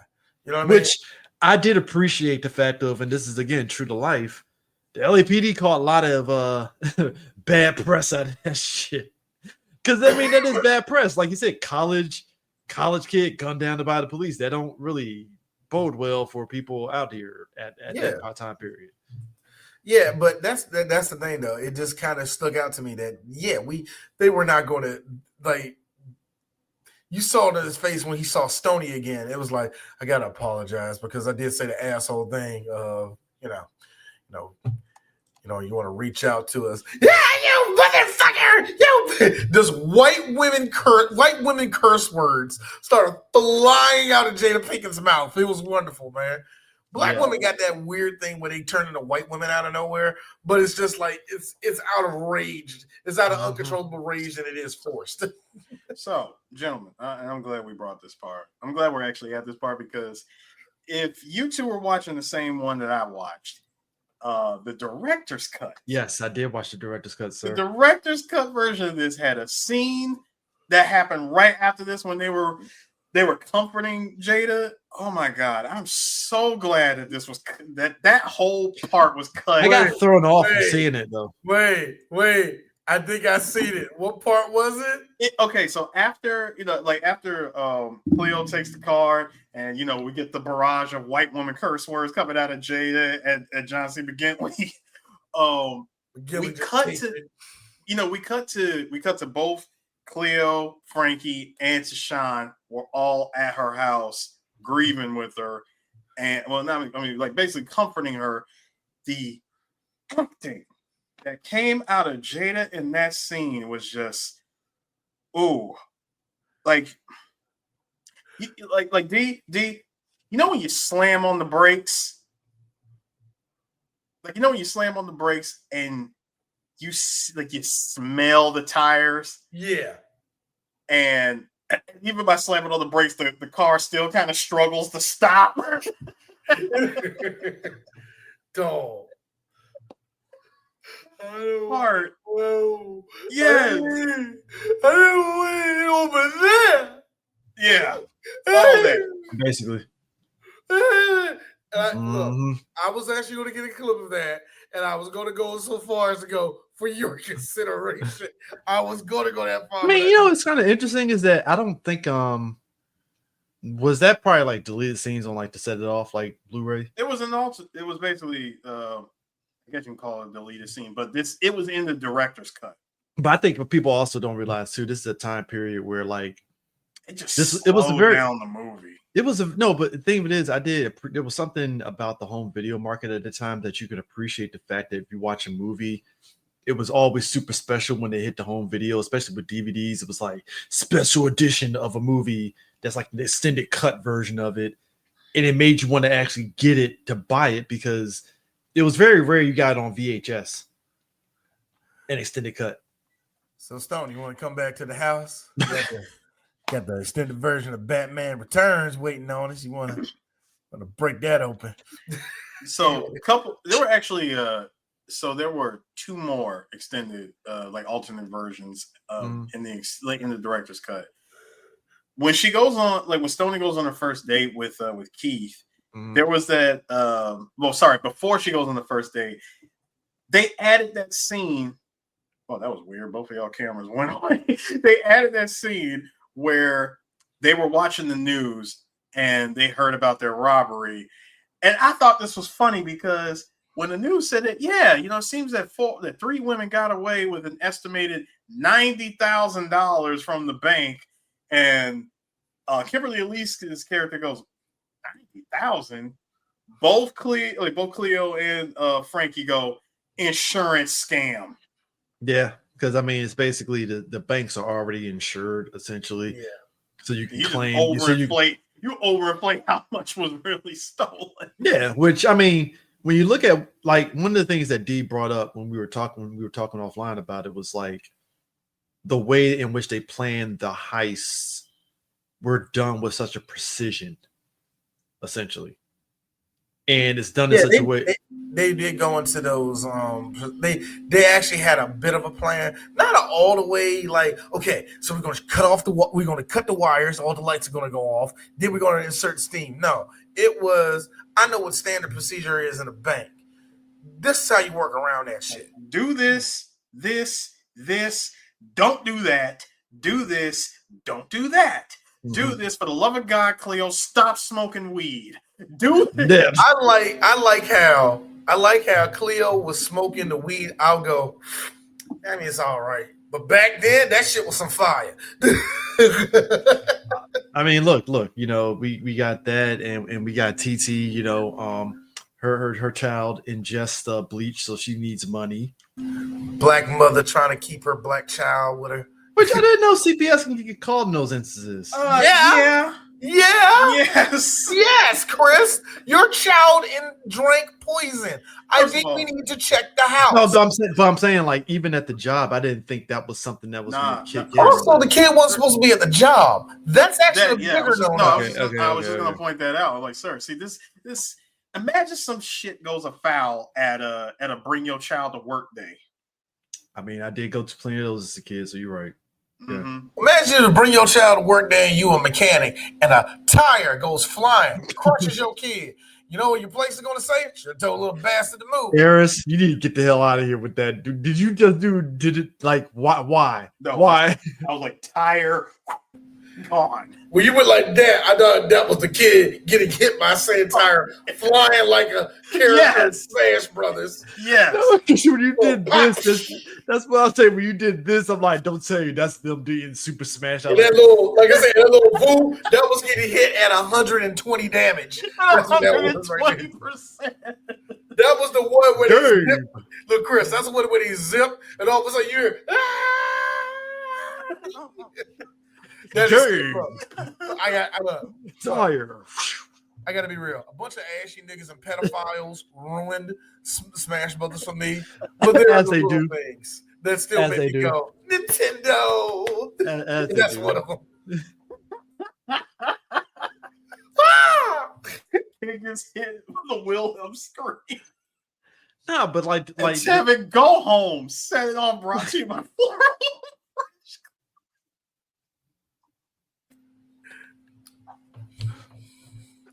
Mama, I have an itchy throat. God, I can't do it. I can't fucking do it. I used to make fun of the baby. The baby didn't do this, but Dean's account, this is what the baby did. Go. Because the way the cry was just was not loud enough for y'all to have headphones on to go. One of them did. That was only Cleo. Look, it's her mama senses just kicked in. That's all. My baby, who's alone with chemicals. Well, granted, hold on. Wait. Hold on. Wait. All right. To give credit to Kimberly Elise, she put her child on the couch, expecting said child to stay on the couch. Stupid, I know. Sir. But sir. Hold on. She did not expect said child to crawl away from said couch. As kids do, get into explorer mode and find a bunch of freaking. And then Mr. Clorox did this. Give me the back of that neck, little nigga. Gonna be wheezing for the next 3 days. Let me tell you something. Then you get the Thelma from Amen coming up there saying, "Hey." Actually, no. Mr. Clorox was more like child. Sirs, we doing it all wrong. We doing this all wrong. Where's that? The Clorox said. Nigga, did I just catch you having fun? By the way, the scream of Ruckus's mama always give me, oh, my baby! All I'm saying is, I guess you trying to be shit. hey, look. I love DC Curry. Gotta be honest with you. I love him. Gotta be honest with you. Thelma from Amen was looking at Kimberly Elise like, you ain't a good black mama, so you gonna give me this. Let me tell you something. There ain't nothing scarier than a black woman that talk like this the whole time. Okay. No, they ain't nothing scarier to deal with a bureaucracy black woman that talks like that. Son, Beverly's face the whole time. I need to talk to the mother alone. But here's the kicker, guys. So you left your baby by himself, but you gotta understand. I'm willing to believe that it was an accident. But you had your child at the workplace. But here's the thing. I'm like, I'm like, Kimberly, shut up. You do realize that everything that you are saying right now is making your chances of even seeing your child again go. Don't worry about that. Don't worry about that, Eris. A couple of steel things is gonna make sure that happens.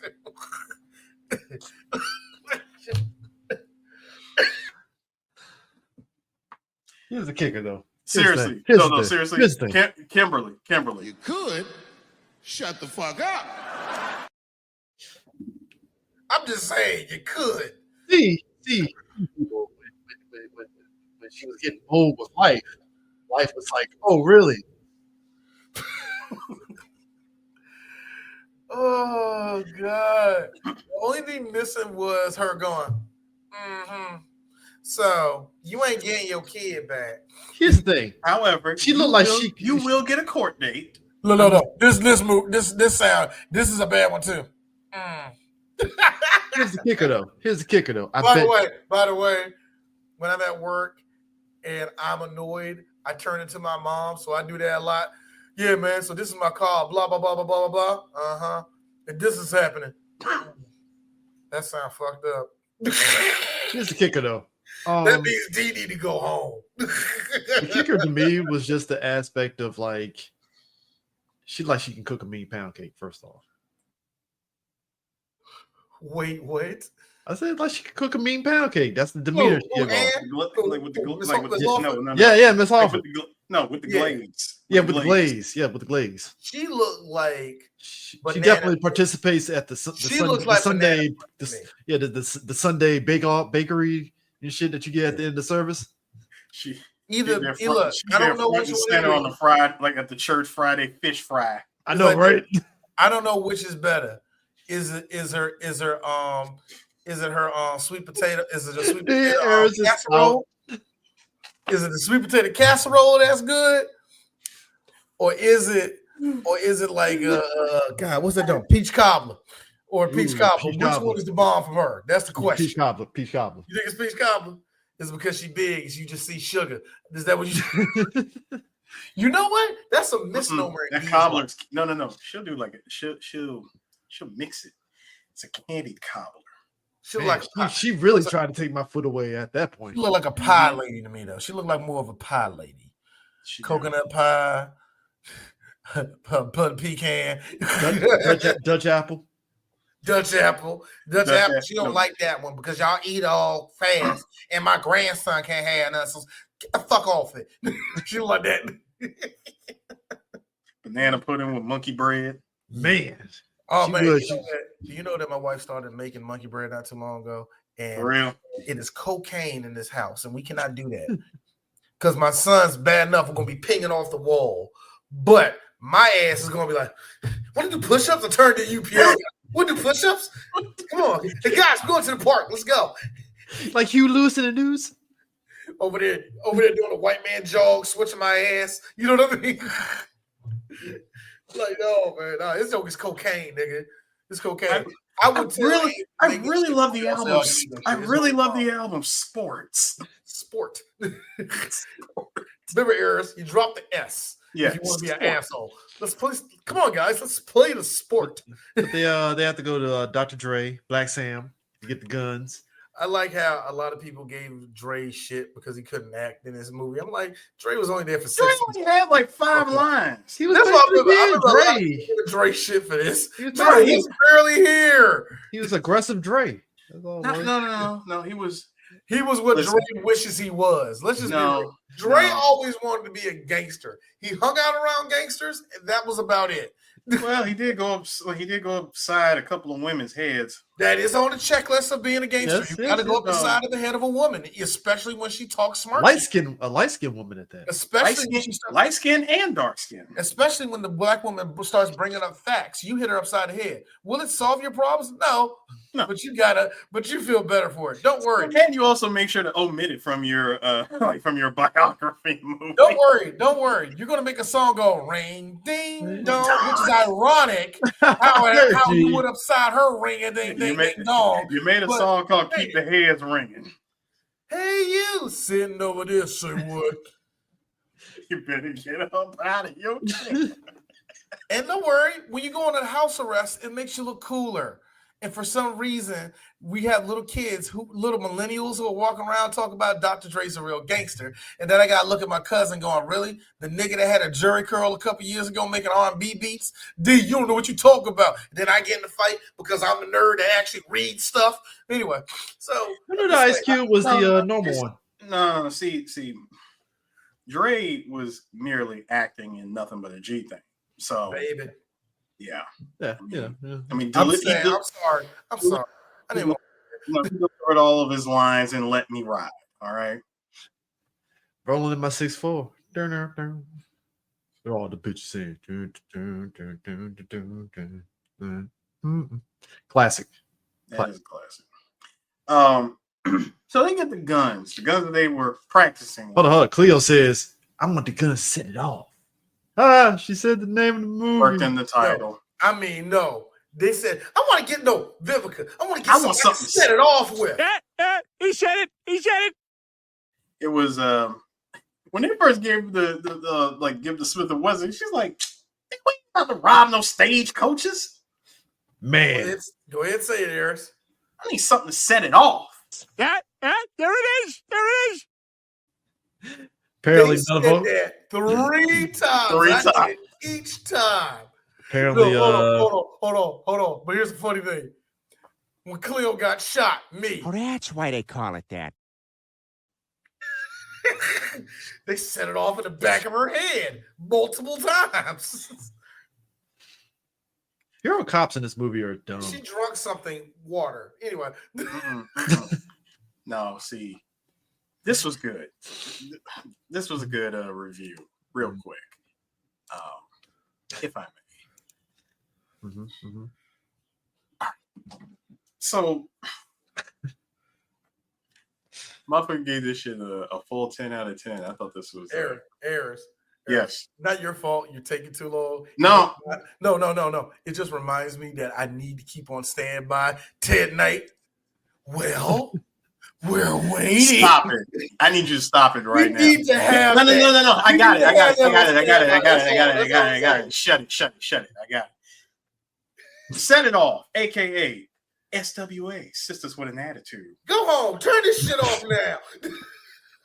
Get the hell out of here. I am dead serious. I love IMDb over this. So this shit says this is about 4 African American women who decide to go out and rob banks. They don't rob banks for the sheer enjoyment or because they have nothing better to do. No, they rob them because they are getting back at the system that they feel screwed them over in their years, like in their lives. Excuse me. Here are the reasons. In the opening bank robbery sequence, Frankie, who was at the time a teller, was fired simply because she knew the suspect who robbed it. Stoney's younger brother, who gets killed by the police after being mistaken for the bank robbery suspect. Cleo joins them simply because she's pissed off at society. Deshawn is a single mother who is barely able to support her son, and when he accidentally is poisoned and taken away by child services, decided she has no other choice. You beat me to it, Chris. I was about to do that. I feel I must point out that up until that point, she is reluctant to join the other 3 women. She does hide. She does hide during the first bank robbery. She does. One other line that's also, I see the point here. I don't think you could. I don't think you should really call this movie "Set It Off" in an action movie, since there really isn't any action until the ending. You know what? That's the thing. It's like it's like the action that's there is more like sort of like just mini set pieces kind of thing. Because you think about the SWAT team rolling up, like you think about the bank thing at the beginning, right?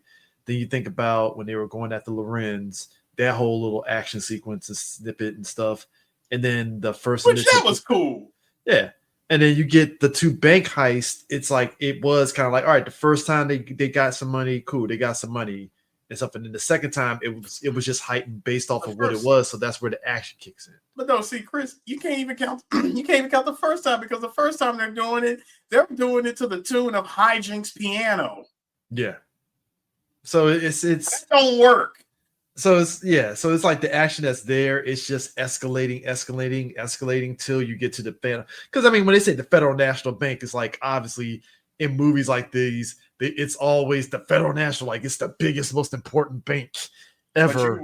But you wait until you got your warm up of doing a series of, regular small time like small time banks. Then you decide to go after the big fish, where the cops have already built a case of knowing how y'all operate. Which is, okay, let me ask you this. So, Luther, I found it weird that he was able to find that money. See, that's where I needed the director's cut, because there was nothing that showed how the hell he... Even the director's cut, it never showed, like, so it was just like...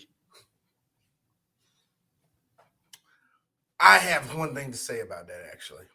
What? I think it's very plausible that Luther knew where the fuck that money was. How? 2 things. Either A, because Luther is get ready for some autism, y'all. Okay, so Luther is a janitor. He's a managerial janitor on top of that, meaning that he knows the ins and outs of that building. Meaning that more than likely he's friends with a security guard, and more than likely he saw something, or when the security guard's like, "Hey, one of the girls did something upstairs, man." Or, and this is the second one that's very plausible. You see what these bitches did in this room. See if that's clean. That's clean. See, this ain't clean down here. This thing loose. What the fuck is that over there? Like it's a bag. What the hell? Yeah, you did. I'm getting cocaine. I quit this business. My man got shot in the back multiple times. My nigga Luther went to a motel, banging out a girl named Holly. He flipped over. Who the fuck you think you? Okay, young blood, what you doing? That's a lot of money. Now I gotta ask this. That is a nigga that was mid-coitus. I want to know, like, I need to know how much money it was, because he burned through that shit with the Quizniks. 70K. At least it was 70K, Chris. 70,000. About 70,000. 70,000. Which 96? Yeah, that you split that after you pay off Black Sam. Yeah, pay off Black Sam. Wait, he did get something from. Yeah, he did get something from. Yeah, Sam. yeah. Well, no, they got something from Sam. I don't know. There we go. Thank you. He was a Spike Lee alumni too. Yes, he was. Yeah, he was. Thank you. I was just about to say that. He was in Clockers. Thank you, Roy. Yep. I was just about to say that. He was also in Fresh, wasn't he? Wasn't he in Fresh? I don't think so. I know he was in School Days. Nah, Girl 6. Girl 6. He wasn't Girl 6. But so yeah. So no. All right. So get this shit. So when they robbed the bank for $290,000, that was the one where they was all happy and shit. It was $290,000. And they say, we each split it 75,000 4 ways. 290,000 was divided by 4 is $72,500. 75,000 split 4 ways would technically mean that they stole 300,000.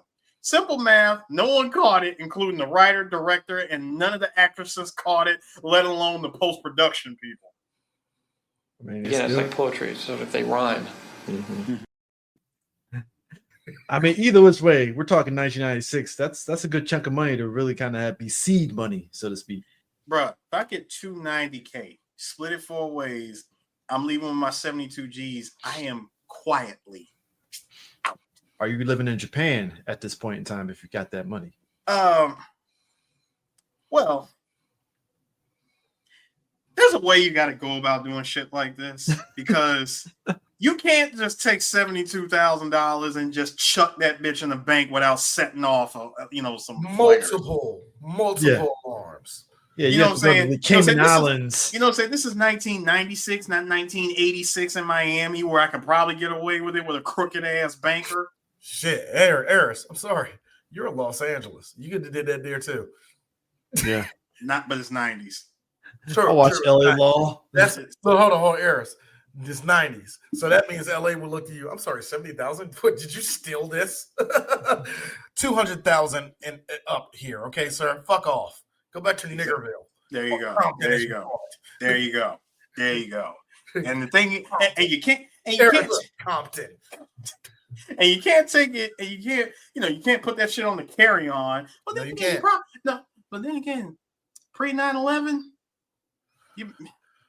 I tell you what, and this is just my opinion, Jada had the right idea. Stoney had the right idea. Go to Mexico. That's the most you can do. Way of doing this. Put the money in one of their banks, launder that shit out, you're good. Now, because it's Mexico, I don't know how. Go home. Wait a minute. We talk about the hard plastic joke back in the day, or we talk about that first hard plastic. Hard plastic. Everybody wants to invest in anything with Hasbro right now.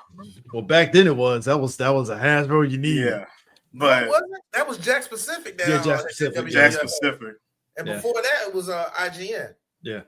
Not IGN. But no. See, what I would do is you take that money, you put it in an investment, get you some quick little, escaping the border, going overseas money.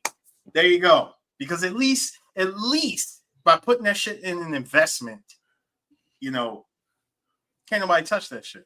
Yeah, I mean it's a good plan because it's essentially the money they got. She can show that she can take care of her kid, which it would be a lot of money to start. I mean, that amount of money is enough to go to another state. Luther did.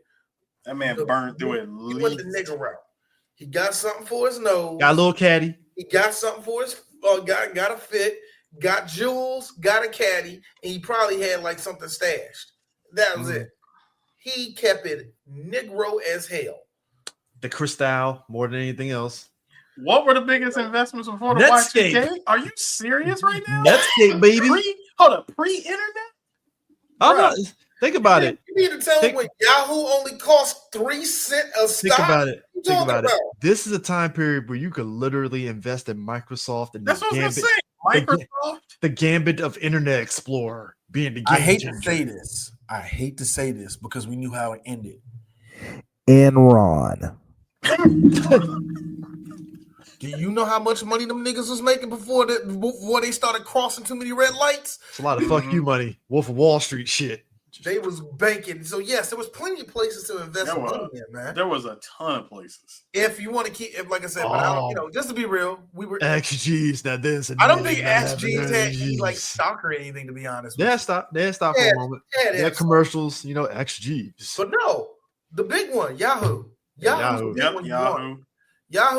this day, if you still got stock in it back in the day, you living off that shit. In fact, Gump shit. Yeah, because even though Yahoo isn't much of a thing here in the US, overseas, China, Yahoo UK was China's internet.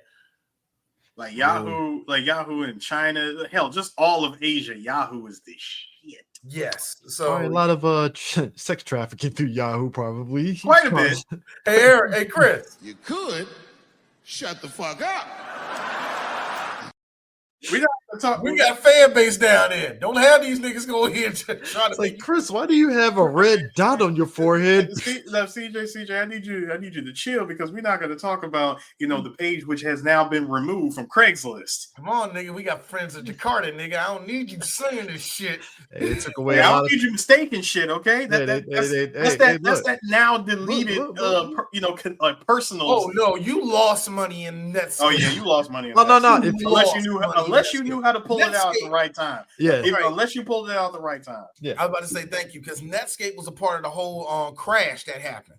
Yeah, because lost tons of money during that time. Bill Gates looked at Netscape outside that bill and was like, "I'll show you," and he did a game changer.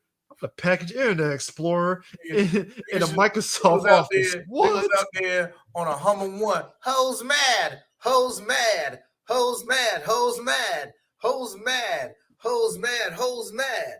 Hoes mad. Anyway. The only people that use Internet Explorer is government workers. Nobody else. Well, Internet Explorer is dead. Even government workers have switched over to Edge now. It's all, dude. It's the same with. I know it's the same thing, Chris, but I'm saying it's evolved. It's upgraded. It's the family. It's the Family Guy shit where you listen. 07 in the chat for Internet Explorer. All right, sir. Edge is like a try hard at. It's try hard. Imagine Firefox if it really had pick me energy. That's what Edge is, man.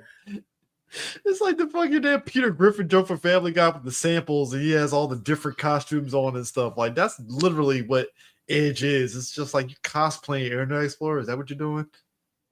We had back in the day. It's actually a pretty decent episode, Roy. I don't think we're ever going to redo it, just to be honest with you. But we did it back in 14 or 15. Yeah, somewhere around there. I'm not really sure, but it's one of the classic episodes. Check it out. But But also too, it's funny because Stoney meets Blair Underwood in one of the banks the first bank that they're casing. Well, they were casing banks, which was the main bank, which was the main federal bank and such. And they hit it off. And Blair Underwood is a upstanding black man that he's perfect. Yeah, he's the perfect black man. Is a perfect. This Negro, he is refined. No, I'm going to say what he is. This is an RPG black man. He the maxed out charisma, the maxed out speed. He's Black Giovanni from Pokemon. Like, I want you to know he got them waves professionally done. Imagine if you will, you're Jada Pinkett. You do rags it up. You are in an isekai. Blair look like he does. Like, imagine if you are in an isekai and you are seeing a nigga that has lived there. He's already gotten to the final stage of his isekai life. This is final form black man, and not seriously. Look, and when you look at the size of the place that this dude lives in, my man, your stats is like 99. You done traveled all over the place. Here's how perfect he is. You from DC. He's so perfect because he's the guy that, funny enough, he's the guy that when he goes to the hood, he actually fits in even with being refined. It's a very weird mutant power that some black men had during this period. Some black men said, "I love this." He was like, "I love this." He's like, "I love this." Black restaurant, black owned businesses.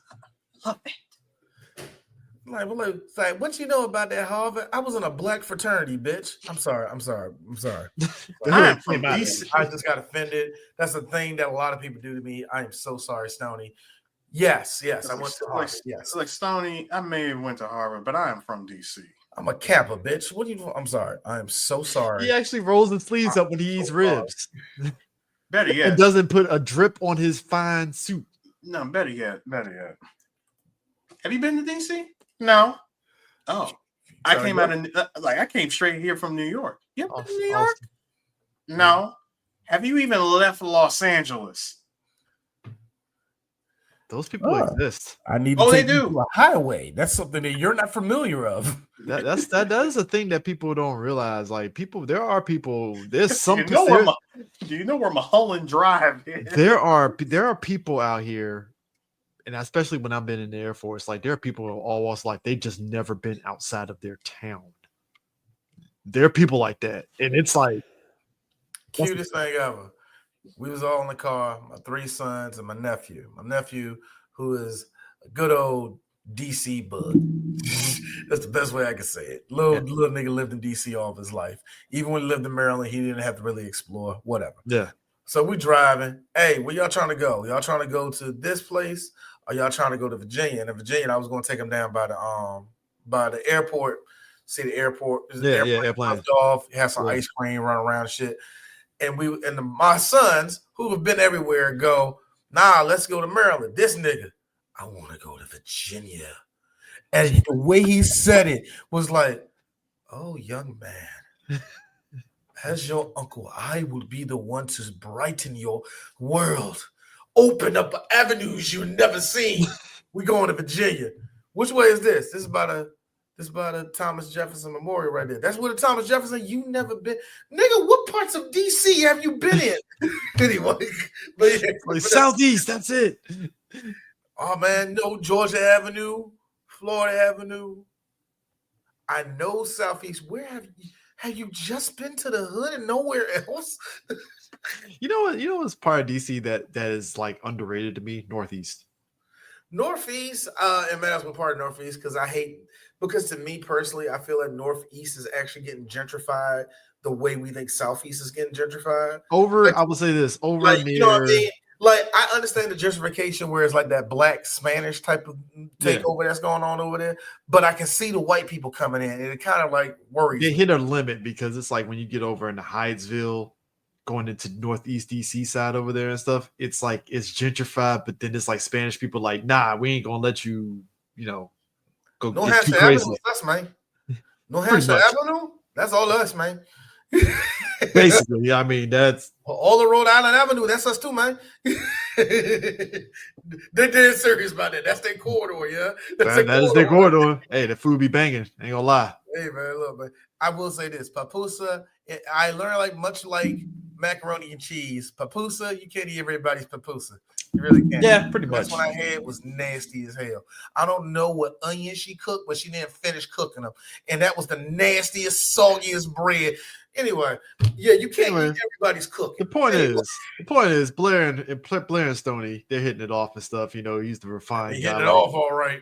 Oh yeah. I mean, look, this nigga, this is what makes it so perfect, though, Chris.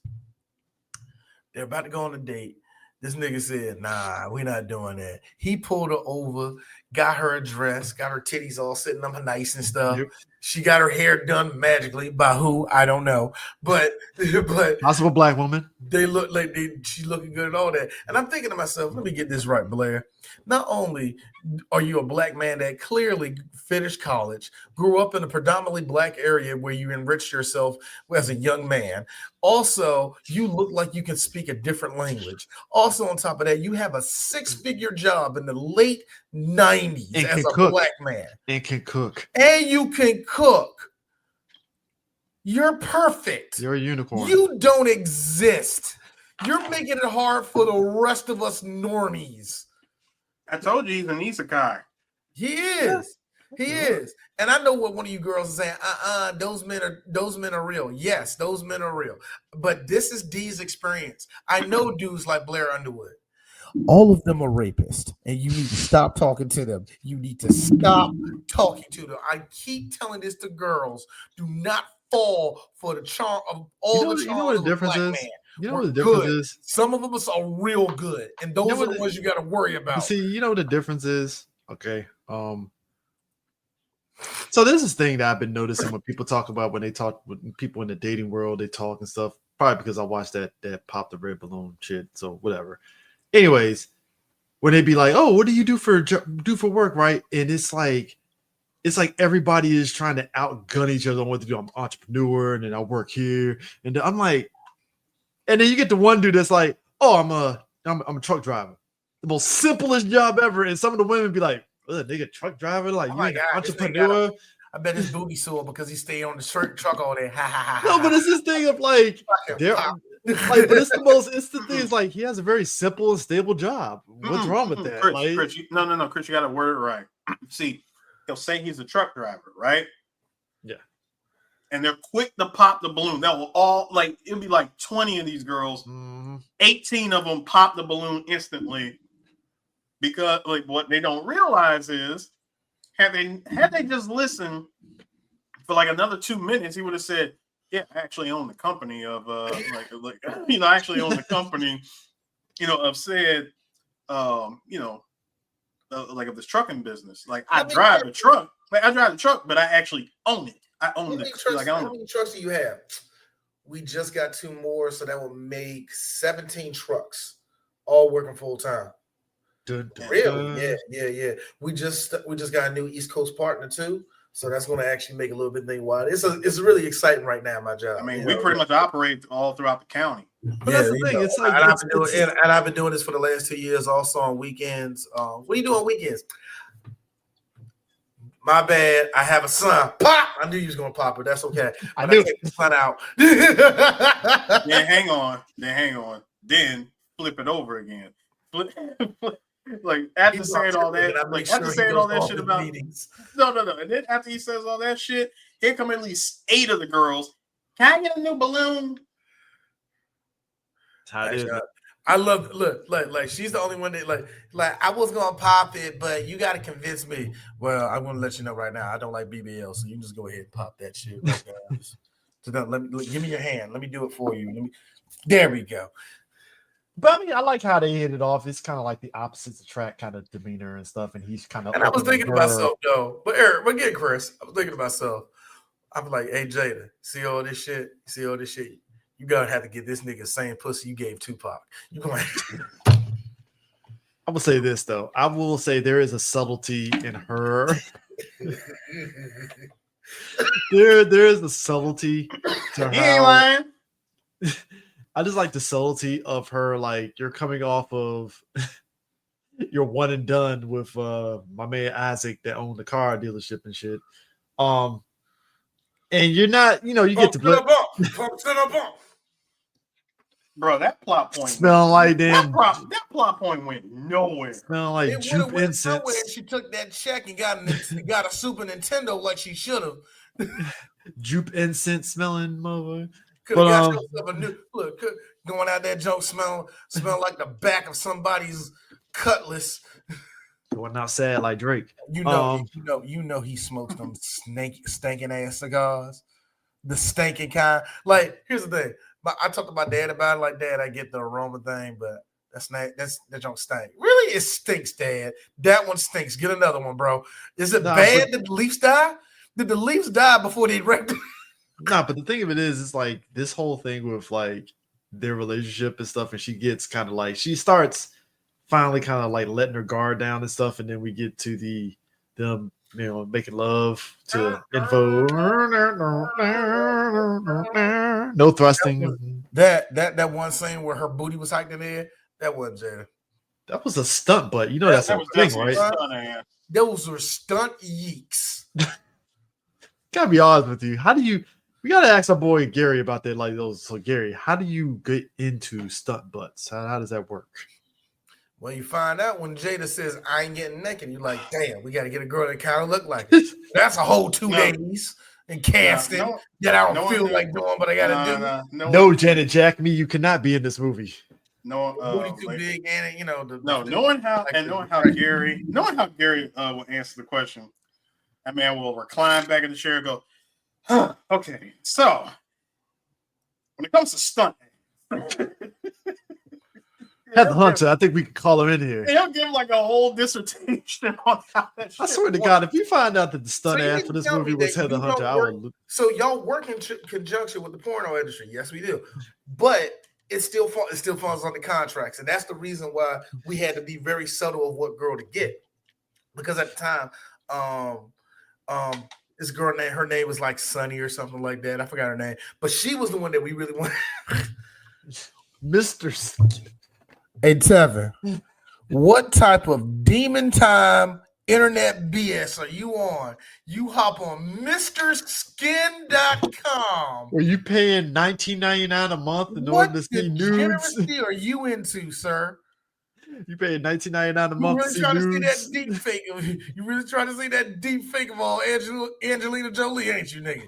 Really? You want to see Demi Moore tits from St. Elmo's Fire? Is that what that was? What the Harris? Or them soft titties she had up in what's The the substance? in the substance. What was wrong with her boob? It was weird. It was like puffy, yet the nipple was puffier. That didn't make any sense. It's crazy. It's crazy. It's her amazing. ass was like non-existent. I didn't think that was makeup because I don't want to put that disrespect on Demi Moore, but she was built like a bad crayon box. I don't understand what the G.I. Jane fooled y'all. Striptease was years ago, nigga. Think about the old days. Did the old days. One look, Negroes. One look. And bear in mind, I'm in an IMAX theater when I saw that shit. Me several times. What the hell was that? You emphasized the IMAX. No, but then they did the close up of her. I told you. I told you. I close up of her flipping her nipple. Yeah. What was the reason? I had a reason. What was the reason? What was the reason? I just explained the reason. I told you. I saw more Demi Moore ass and bush than I needed to see. I like how Eris for the year. Eris told me that, and I was like, "Oh, okay, sure." I'm pretty sure Demi Moore was going to get naked in this. I mean, it can't be. Oh my God! Why did the sun melt you like that? Getting old sucks. Getting old sucks. That's all I can say. Getting old sucks. I really hope it was makeup, but if it wasn't, that was very bold. But Demi, if that really was your body, who did you call nigga back in 1990? Was set on set of all G.I. Jane? So you say getting old sucks. It's called getting old in white. I'm about to say, Demi aged like all white people, like all mayonnaise that stay outside in the sun. They get a little bit chunky. In spots where it shouldn't be chunky, but it really is chunky. I think that's only reserved for certain white people, like was it Jennifer? What's that? The silent. McCarthy? No, the silent Jennifer. God, silent Jennifer. She was Betty Ross in the first Hulk, the Ang Lee Hulk movie. Her. I don't know who. Oh, you talking about Jennifer Garner? Jennifer Garner.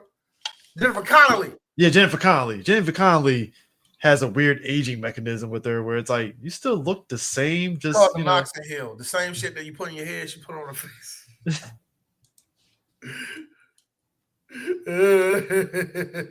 Liv Tyler, the same one too. Super Smash, you say that. You need to shut the fuck up. You need to shut the fuck up. Super Smash. We talk about Demi Moore and the Super Smash. Super Smash, you say that, but that gift requires work. It requires maintenance. More maintenance than ever before. It requires you getting on a row machine. That's what it really requires. This is why Black is beautiful. You know, Halle Berry's still looking good, looking great. Halle Berry is getting white woman lines. Her Caucasian is showing. Yeah, her Caucasian is kind of kicking in a bit. The arms, the neck. She works out. That's why we want to see her in another John Wick. That's the only reason why you wanted it. You need to do what Tracy do, get a little booty. I think Tracy is doctoring that ass because she know that all her white is going to show up one day at the worst moment. She's hoping Diana Ross jeans just finally just hoping them Supremes. Who am I? Yo, do you know that Tracy is technically the black side of Janet's family? I mean, not Janet, of Diana Ross's family at this point. Wow. Yeah, because all the rest of her kids are like half white, and all of them married white people. So there's like no nigga in that family no more. It's like 1/16. The blackest person in that family is Tracy.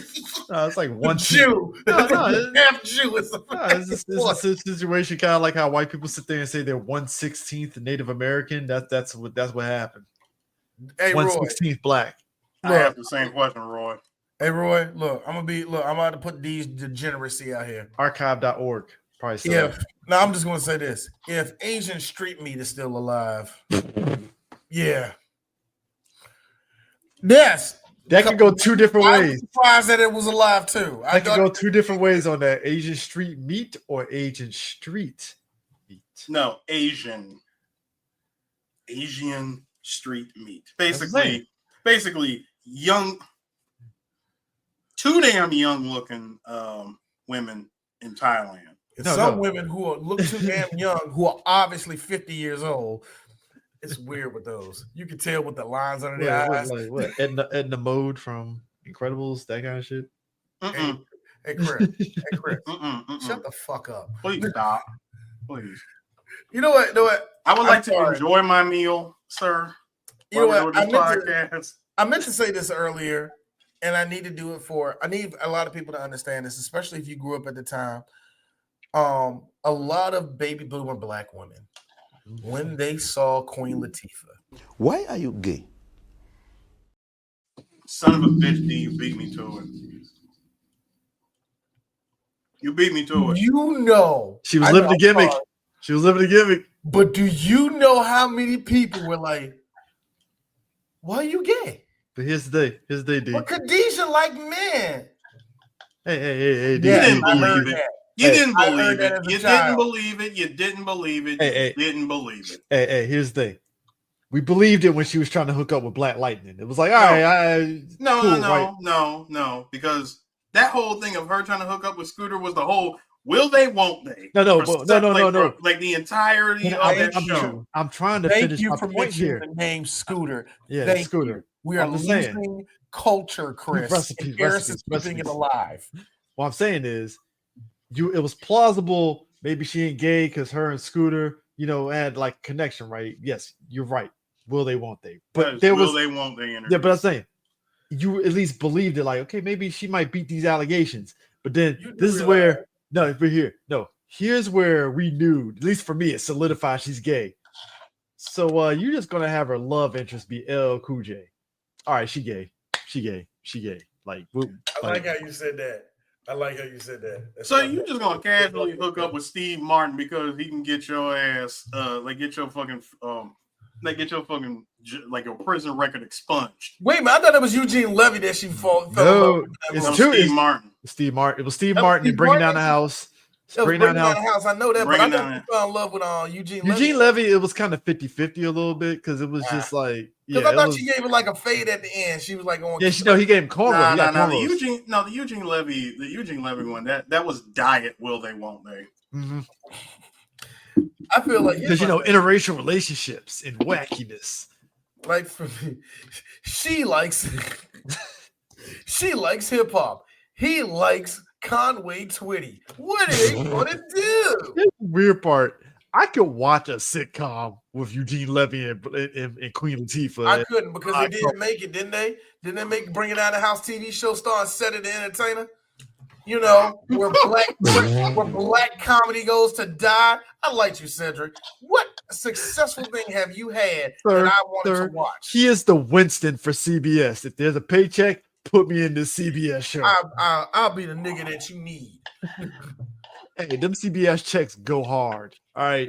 I am actually mad. Of all the shit that Cat Williams said, to me, it's what he said about Faison Love and Cedric that is the most damning. Everybody else is shit I heard before from Cat, and I can believe it or not believe all of it, whatever.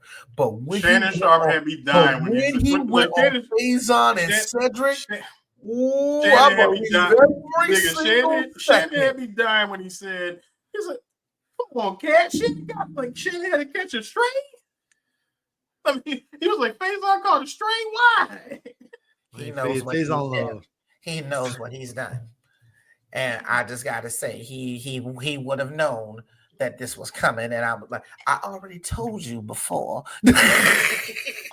But it's just like that's the thing. It's like that's what you get out of it. Eugene Levy. That should have been a TV show. Personally, that would have been like crazy.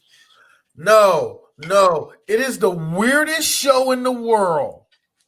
It's about a white guy, a regular sausage king from Detroit, who falls in love with. It's exactly what it sounds like. It's a CBS show for 5 seasons. Where does the comedy come from? Well, Amalosha, I want to take you over here. I do not want to go there. Why not? I have respect for myself. American. Laughs in Senator Armstrong. I will have you assassinated. Oh, whites. So the white man wants to see the monkeys. Why would you just say what you wanted to say? What is that, Abelard? That's pretty much how the show is. I hate it, man. That's just why it's called. Hey, you know what? It's why it's Elon Musk's favorite TV show. Here's the fun part for D. My Black Panther having ass parents watch that show. And you want to know the excuse? We got to support Black people. Hey, yo, mom and dad, stop saying that shit. Stop it. Stop it. All niggas don't need our help. How did you not like kick a chair across the room on that shit? Because it's like I had to learn this rule back when UPN was on. Remember when UPN was on this downslide and it was just showing shit, and the only good show was only good show was like one-on-one. Yeah, you know, the Secret Diary of Desmond Pfeiffer. It's crazy. Shut the fuck up, Chris. But you know what I'm talking about? All those black shows that came out that ran right into a brick wall. My parents watched every single one because my dad said, I know for a fact all of these shows are going to be off the air, and Black people don't get a lot of time on national television. And my dad is actually right. We got to contribute to the ratings. Hey, look, they're right. And I can't hate that logic. So that's the only reason why I won't bash Black people. Hey, look. We have a pot. I interviewed Karen Ashley and Akia Barris. They both said the same thing. Yay, they were using Black folks to get them pump them numbers up, and then they said, "Peace, we're done." They were trying their best to make it to the finish line with all the Black shows they showed on there, nigga. You're kind of like this election, you know. Black people did all the work. Don't worry, SmackDown will help us. Yeah, about that. We're about to leave. It's like, no. Go fuck yourself. See ya. USA. Like we're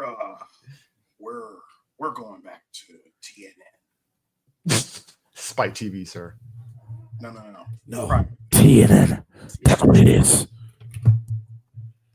I am so mad. They really went from Nashville Network. The Nashville Network to fucking Monster Energy drink, the fucking channel. Like that. Yeah, it did swallow a whole. Didn't it become Esquire? Yeah, it did turn Esquire. Esquire is like the gay version of Spike. You went from Maxim to Playboy. You just was just like trashy shit to like classy Playboy. You know, Nah, it's even worse because as soon as they went to Esquire, that shit went from Maxim, Playboy to Excite. Yeah. That junk went like that. I mean, really, if Spike TV was Monster Energy, y'all, TNN before it turned into Spike TV was that junk on Aqua Teen Hunger Force called Thump, because that's what you do to dudes when you drink it. It comes in two flavors. It comes in two different flavors. It comes in mango bitch slap and banana. What did you say to me?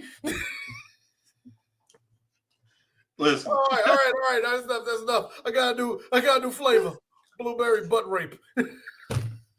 Listen, let's get back to this. That movie. Really was here. 12 American dollars. Let's get back to this movie. But them, like once their whole thing with Luther really went down, that's when they made the decision to go to the federal bank and pull off the last heist of a lifetime. Y'all mentioned it earlier. I don't get this idea. We got to go out with a bang. Bitch, you could have went out of the city and hit up a regular ass Bank of America. No, we got to go so far as to say you could have robbed a bunch of fucking 7-Elevens and been like straight. That ain't enough, Chris. That ain't enough, actually. Not for you to try to recoup all that you lost off of a couple of good heists. Could have went to San Diego with that shit. You mean to tell me you couldn't go to, hey Chris, you know about this. You mean to tell me you couldn't go to the San Diego Credit Union?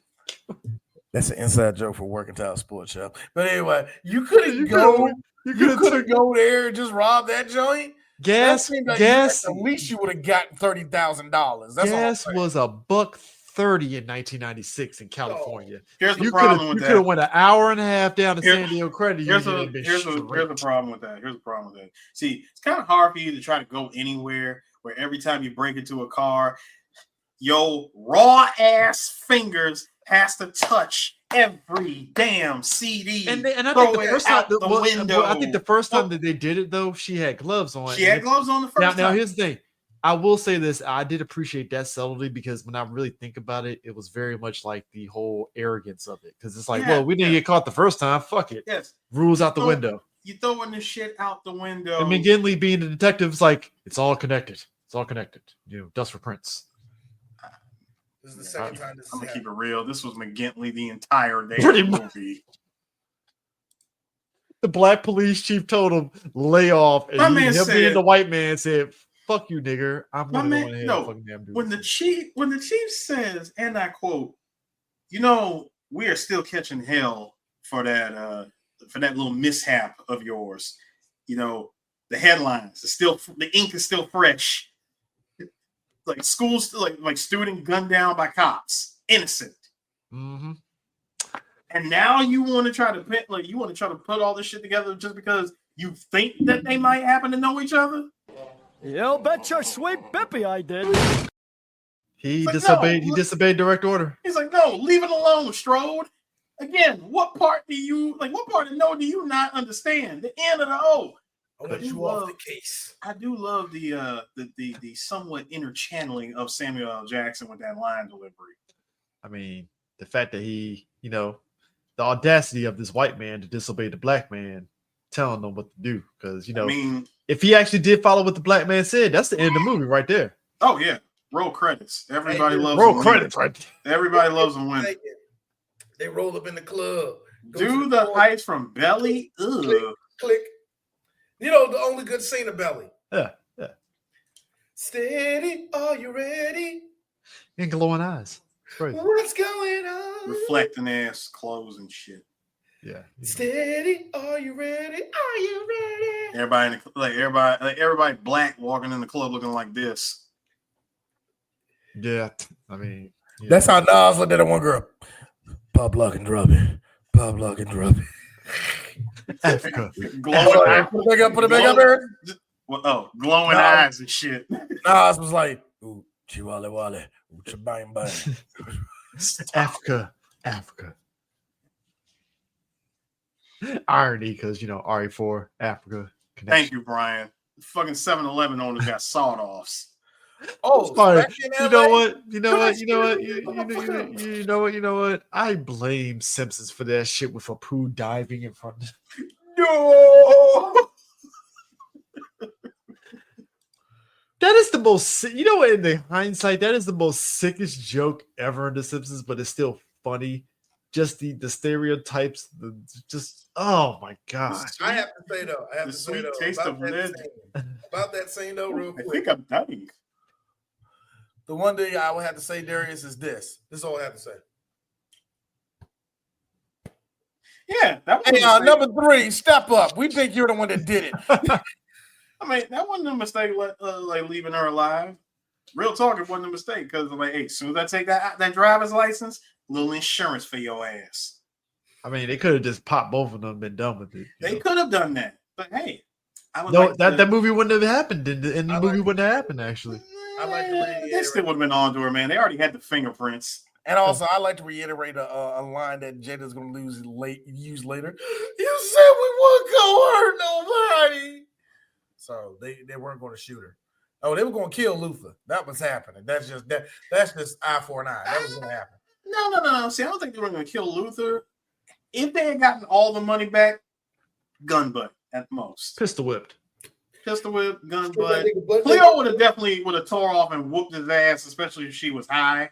But his ass, drive out in the middle of the Mojave Desert, tell that nigga to walk, he be dead. Coyotes biting all on his dick and shit. Crazy. You worried about the coyotes? Nah, I think there's gonna be a bunch of eagles. Just going like, yeah, desert eagles. Nigga, what's up? Yeah, he ain't Mad Max where he grabs that fucking one crow and fucking damn cooks that shit. Luther shows up at the end of the movie, cactus underwear with a gun. Where you at, Cleo? No, Luther shows up. Set it off too. No. Electric Boogaloo. If he didn't die, this would have been Luther showing up in the end. No. How did you like it at the end of this heist? Somebody decided to hit the assist button. My man, with the aim of shooting Ashley Babbitt, bit. TT. What was that yell? By the way, there was a lot of questionable acting in this movie. I have questions about that. Gray, that was not your fault. Just letting you know, there was a lot of questionable acting in this movie. No. Here's what's questionable. That's definition of, and again, art imitates life. Okay. What guard doesn't read the room and see that you see the police de-escalating it and they're putting the guns down and you just say Leroy Jenkins, bop, bop, bop, bop, bop. Like, I love how McGinley 2 times in this movie let his heart out, and I give it up. I actually didn't like that part. He was like, Cop Gander, sir. Tony, Cop Gander. No more. We're done. It's Cop Gander, sir. Cop Gander. I know. Your brother was enough. Your brother was enough. Which I'm like, bro, what white savior was this? Yeah, I know. How do you heel turn like that? But don't worry, Eric, Chris. You said white savior. Don't worry. We got 8% voted for Donald Trump sitting right beside her. That was like, send him ass. Sir, I need you to refer to her. Like, sir, I need you to refer to her as Black Valentine, okay?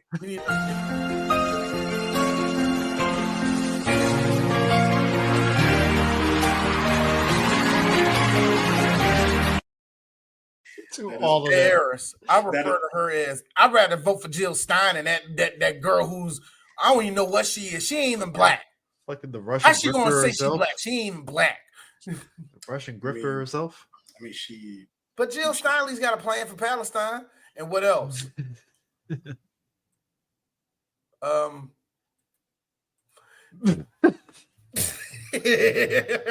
The way she really said "fuck bitches get money," I'm like, God damn! Like that was each and every Jill Stein fan ever.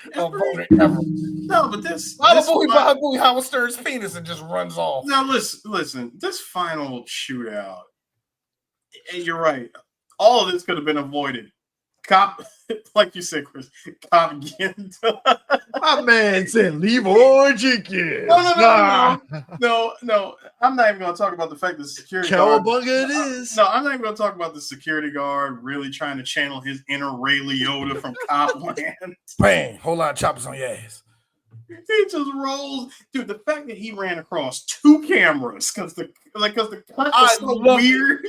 Because you just saw it. You just saw that. You just saw that go across the camera. It was just.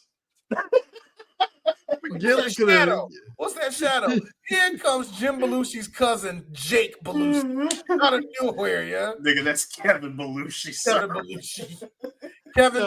Kevin Belushi, Francis. He's not all the way. Sir. He has to have a J. It's Justin Belushi, okay?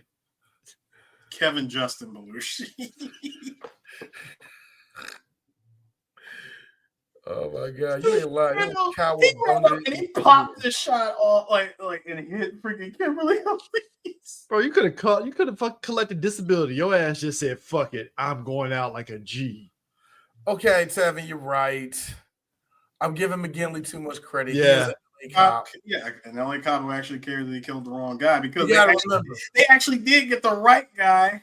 They just shot at the wrong person first and blew up. He had AB in his back, and he was between the height of 5'5" and 6'4", and he was wearing a white T-shirt, which he was, except he had a jacket over it. But still, no, they were looking for the real smoking gun, the cool Dr. Money haircut in the back of his head, which was smaller than the one that Lorenz had, which makes them double stupid for even assuming it was him. Hey, Chris, it was dark.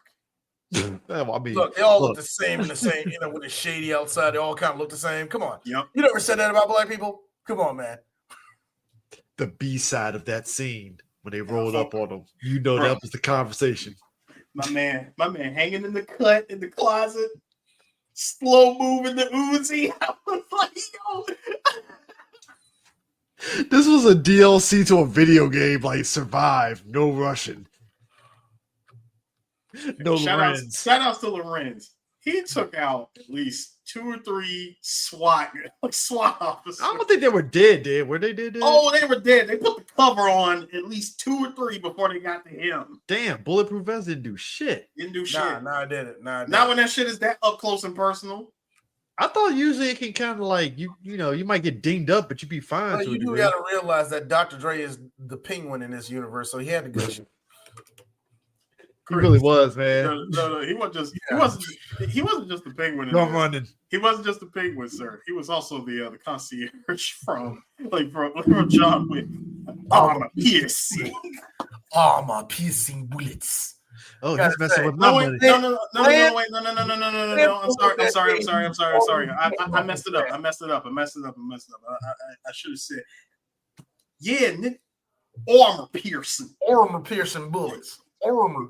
It's like, oh, I knew that motherfucker was acting a little crazy, man. I know where he at now. It's like, I know where he at right now. He over at the what's the name of that hotel? Like, yeah, 55th and F Street. Yeah. I like how LA, much like DC, just make up corners that don't exist. I love it. LA is like more dysfunctional DC to me. Like how many numbers and letters? Because my thing is, I told D this when you had stepped away about like how Northeast DC is like an underrated area that doesn't get talked about much. Oh, that's because they're saving the gentrification for last. See, you know what, bro. And to me, it's deceptively quiet because we're so worried about Southeast. They're doing it faster in Northeast to me. What I say, Deanwood, yeah, it is a little bit. Deanwood is going to still be black, much like Anacostia. It's still going to be black. Okay. It's everything else I question. No. They're going to tear down the stadium and build another stadium. So I think what some people are worried about is it's not so much is that side of DC going to still be black? No, they're wondering if it's going to stay niggerish. Right. Yeah. Nah. Well, Hal was right there, so doesn't matter. They make a little bit too much noise doing their swag surfing and having they're swag surfing and fornicating in the quad or whatever they do over there. But they need to quiet down. This is a new neighborhood. How long has Howard been here? The swag for 200 years. It's a new day. It's like the swag surfing is hurting my dog's ears. It's a new day. And also, I think that there's an eyesore that you need to get rid of across the lake. That's Children's Hospital. Ew. Point of personal privilege. That Black Children's Hospital is it's really affecting my anxiety. So we need to tear that down and do something about it. Can we do something about all those old people that go into that building across the street over there? That's the VA hospital. Can you move it? Like, you just move it out the way, It's like cluttering up this whole area. I'm an asshole. No, I work for city planning in Evanston, Indiana. I think I know something about a city, okay? I mean, no, I lived here for 4 years. What are you talking about? I mean, look, the whole like I said, I think I hate white people that come to my city. Anyway, I'm sorry. Go ahead. But nah, like I said, it was kind of amazing. Like Cleo and Jada like having that moment where Cleo just said, fuck this, I'm not going back to work for Luther. I got all this money for the first heist. Whatever and shit. Which is the very first fuck up that always takes place. Well, she fixed the hoopty. It don't matter. The fact that you committed a robbery and then the next day you start acting brand the fuck new with everything.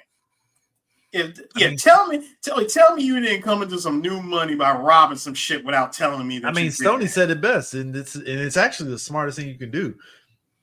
Play it like normal. Still go to work, still do what you do, but you have money, And like Sir, I said, all of Black America is busy sucking the cock of Kendrick Lamar. Shut up. Can I also point out, gentlemen, that here's some factual errors. When Stoney's brother is murdered, the same police officers on the scene are the same officers that were investigating the bank robberies. The murder was a state crime. The bank robbery is a federal crime. The same officers would not be investigating both of these crimes. Which means that McGinley and them would be off the case. And this movie would never, which means that it would have never happened. They would, funny enough, here's my theory. If we're going off that, and you're right, that would mean that they actually would have been able to escape from that federal bank heist and been good to go. Yeah. I don't even think they would have been connected. They might have been able to stay in LA or at least be able to maneuver. Oh, no. Their plan was to get the hell out of LA. No. What I'm saying is they would have had time to be able to get the fuck up out of LA before anybody can put two and two together, even without the proof. And I think that's the thing that not just this movie, a lot of movies end up making, because it ain't like Heat, right? We just did Heat where that was federal, straight up. Mm-hmm. Those guys were dinged by federal. So no matter what happens, they were going to get hit with artillery.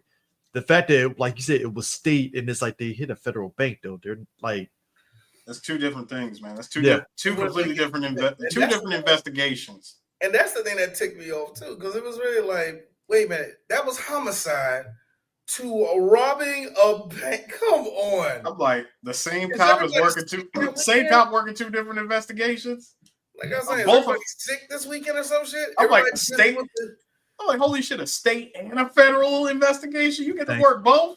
What is your badge number? What what grade are you? And super cop over here. What the hell? I mean, but that's McGinley. He broke the chief's rule on investigating them, and he still did what he did. And also, gentlemen, in the bank robbery scene, there are signs at the teller windows for FIDC. Like, it should be FDIC, which stands for the Federal Deposit Insurance Corporation. Yeah, why did they change that shit around? They was like, nah, we ain't trying to get sued. Either they weren't trying to get sued, or let's be real, this is alternate 1996. Different world, but it's the same world. When Cleo crashes through the bank with the SUV and picks up the girls, the tire marks can be seen already in the carpet before they reverse and crash into the adjacent restaurant. I saw the same thing too, but I did a good thing and not said nothing, like a good film watcher. Oh no, see, I'm a film watcher that likes to point out everything. No, for real. It was that. I will say this: she had the right car. Coming through that junk in a Suburban that was sitting up high like that. That was, you picked the right car. She definitely did. Oh, this is some good shit. Check this out. Oh God, I wish Chris was here. You know what? I'll come back to it when he comes back. Something I want to point out though. The gunfight, the car chase, the fact that you got the chopper with the T-1000 chasing after your ass all throughout downtown LA. Yeah.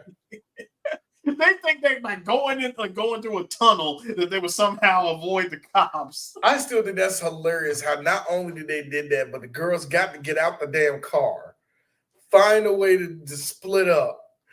And I'm thinking like, well, so Cleo's just going to be driving around with 5 stars for the next 5 minutes. Oh, yeah. Because Cleo, I'm going to keep it real with you. Cleo knows, and I think Cleo knew. Oh, this the last ride for me. I'm not getting out the car. But at the same time, they're gonna have to kill me. I don't want to drag them down. So the least I can do is still act like the car is moving. I can act like the car is moving. Wasn't bulletproof, wasn't it? You know, out of all the things you could have spent money in upgrading, you don't upgrade and bulletproofing your shit. I bet don't even hit the bulletproof joint. You put hydraulics on that joint, but hey, look! If she had Robert De Niro and the crew, that shit would have been bulletproof. It would have been bulletproof, but instead, no, she had. Earlier this week. I mean, earlier this month. Well, no, then again, no, she didn't have but instead of having Robert De Niro, she had a dime piece, that nigga, did you see that ass? I mean, she was doing it for her, okay? man. Cleaned up the car nice. Silent lesbian. Yes. Yes, silent lesbian. I mean, she had nice lingerie from Fredericks in Hollywood. You know. What was the thing you wanted to tell Chris? Oh yes, here's what I want to tell you, gentlemen.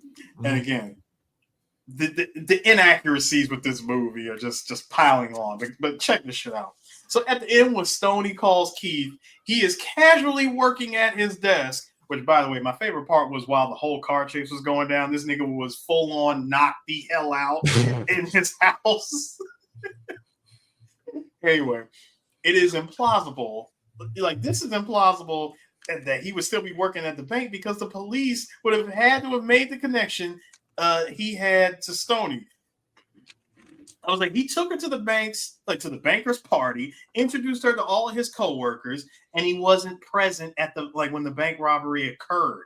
She was the only one that got away, so her name and picture would have been all over the news, and someone would have had to have recognized her as the woman Keith brought to the party. At a minimum, he would have probably been suspended pending an investigation. Hell, Frankie was fired from her job just because she knew one of the bank robbers from the neighborhood. America hates black women. No. That is a black man in the late 90s who they said he only got this job off of affirmative action. All of them crackers that work at the bank. Habibi firebombing got a missile to. If some robbers come through, then I guarantee they. Boy going over there bouncing his legs saying, "You're fired."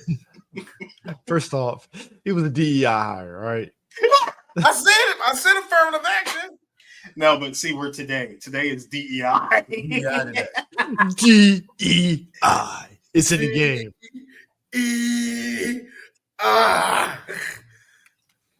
I heard, gentlemen, I heard a version. I heard someone say what DEI stands for, and I swear to you, I cried laughing. Oh God. No. Hear me out. Someone said DEI didn't earn it. I hate white people so much. I hate white people. I just point out the fact that racism is funny because it's just like ignorant white people really be like thinking that they really got something. Like, how did DEI turn into a slur that I'm just laughing like y'all really? Chris, I'm telling you, it didn't. I don't know where you see the slur. I don't see it. You don't understand. There's just comedy and just something that, you know why this happened? Because white people co-opted our shit. DEI was literally just like, yo, can we just balance the scales here? Can we just get a job? And then white people swooped in and like Ian Michael said, they packaged it and then boom, boom, boom, and then they co-opted it. It still doesn't mean it.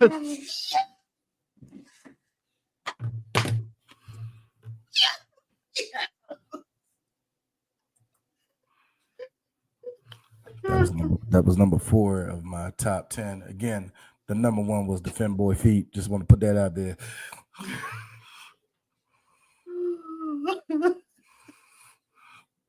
Listen, I already told you, I don't get offended by none of this shit because this shit is nothing but a joke to me.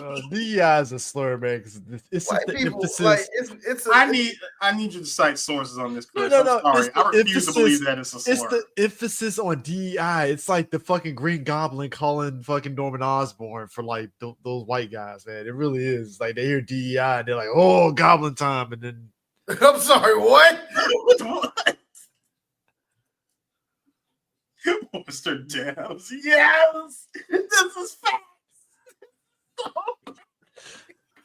I need you to help me with more after this. But anyway, yes. That was pretty much all of them. I ain't got nothing else. For this. Nah, but it's just, it's just yeah. And then we get the famous scene that I am dead serious. That inspired Training Day's ending. And I want to know this seriously. How many of you lesbian girls out there actually cried at the scene? I mean, it is day after day. Hey, Eris. Yes. When you a stud and you getting back shots for the first time. Do you think the back shots you wanted? You know what? Those weren't the back shots she was looking for. Eris. When y'all switch and she don't lube up the strap on. I gotta be honest with you. Hold on, Eric. You keep playing the music in slow mo and she getting pumped day after day.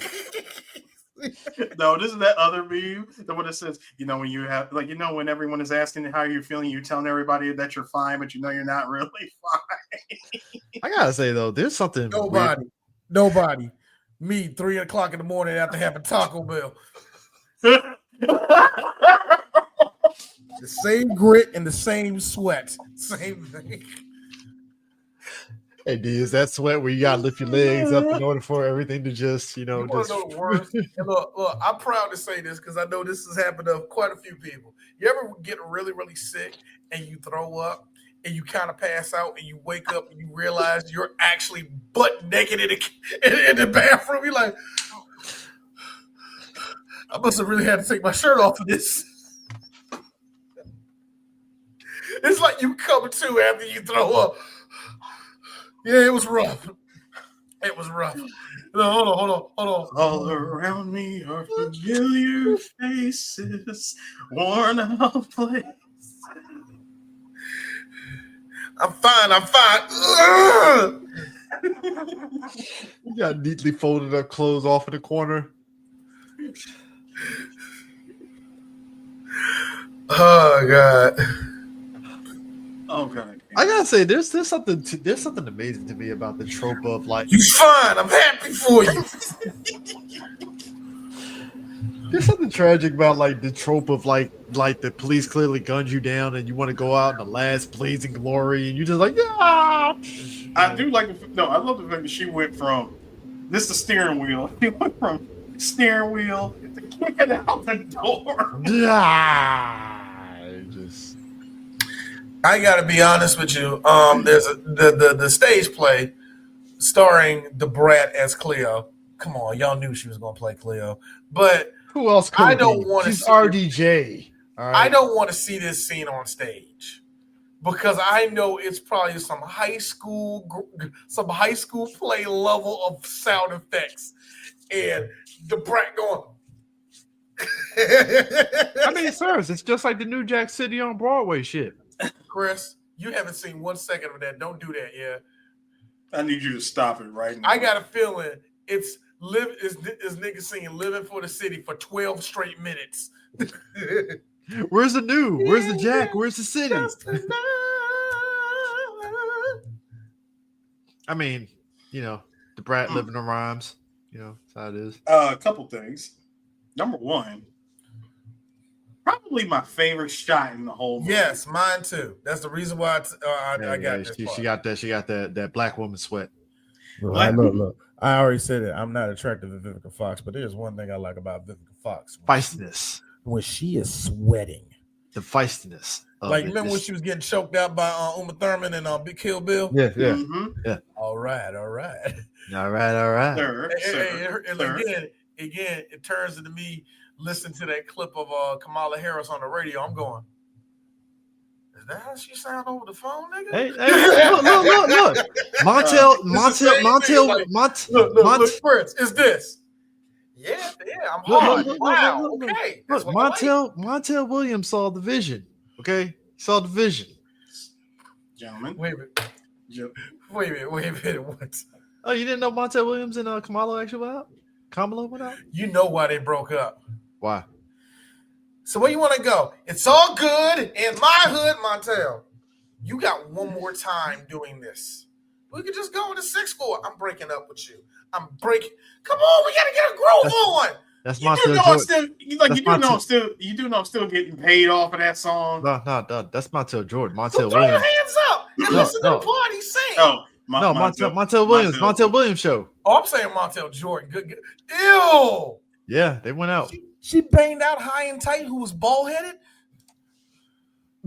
Anyway, back to Vivica Fox and her wet titties. I ain't gonna lie, Lo. If Frankie got away, the first guy she bangs is a lucky guy. That's all I'm saying. No, I agree. Frankie looked like she was about to convert to she was about to convert to the dark side. No. What I'm saying is, if she escaped, first dude she bang out. It ain't a dude. Escaping. Trust me, it's going to be a girl named Lucita. No, it's not. No, it's going to be a girl named Lucita. She made it very clear when Cleo was fucking with her. I am strictly dickly, Cleo. I need you to chill. Exactly. Mm-hmm. D, here's a fun thing. I will say this. Actually, I mean, Frankie would have been in Jamaica at the end of this movie. Getting her groove back. I'm going to Trinidad. Changing her name to Stella. Pretty much. I'm going to Curacao. What they said, nigga. I'm going over there. I'm going to Aruba. My thing is this, hey Frankie, could have used the McGinley as a shield. You could have, or you could have went the way, you could have went away from the whoop and not toward it. Could have been on that bus to Mexico, buddy. No. See, here was the part that was messed up. She was already with Stoney. Stoney said, "Stick together. We gotta stick together." Nah. I really do think it's much better for us if we split up. You know what I'm saying? You go that way, I'm gonna go this way. I'm gonna meet up with you. Well. Look at Daphne trying to tell Shaggy which way to go. Meanwhile, I'm sitting here going, I don't know, Scooby. This ain't it. Hey, give her at least in the car, bro. Meanwhile, gentlemen. She just yamcha'd in the back of the car.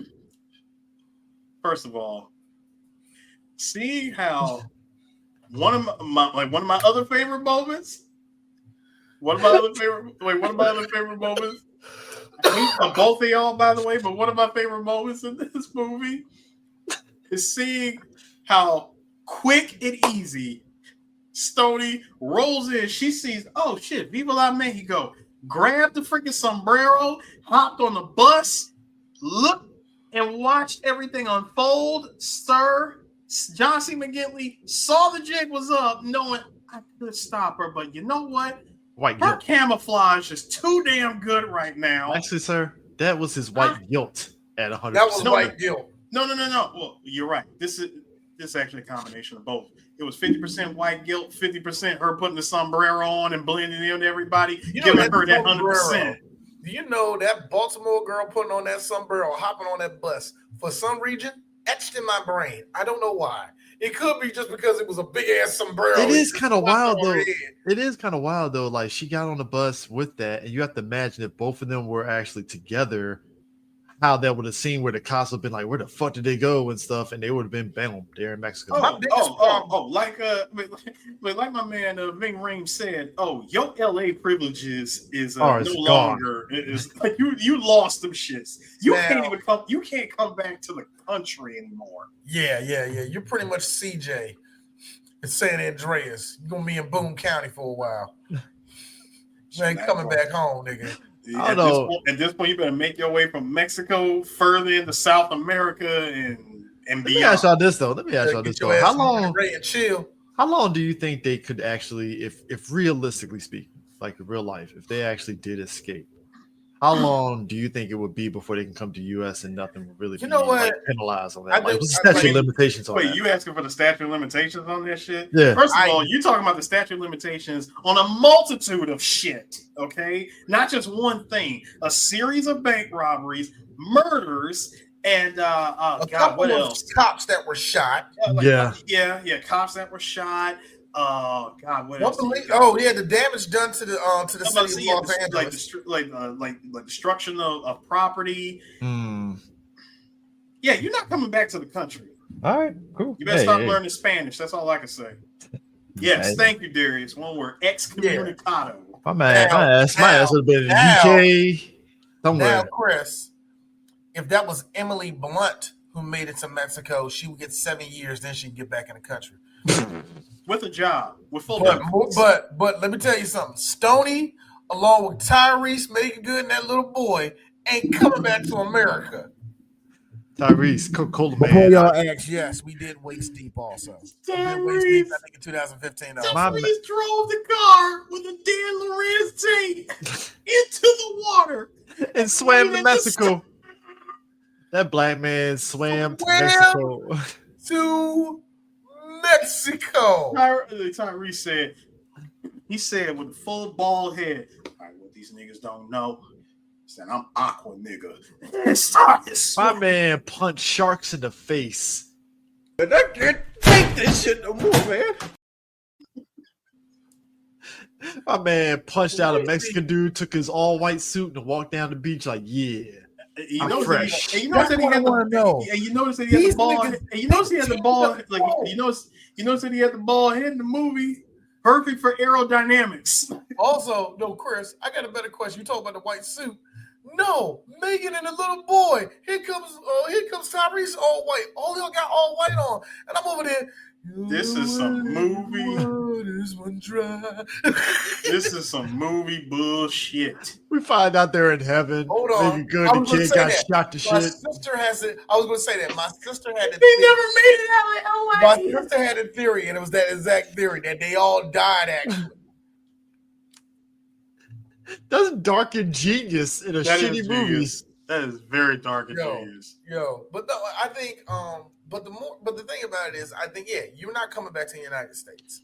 I think it usually matters on what crime. You know what I mean? Yeah. Misdemeanors, all that, and certain things like that. You can get away robbery. You can get away with it when there's homicide there. When there's manslaughter charges, mayhem charges. No.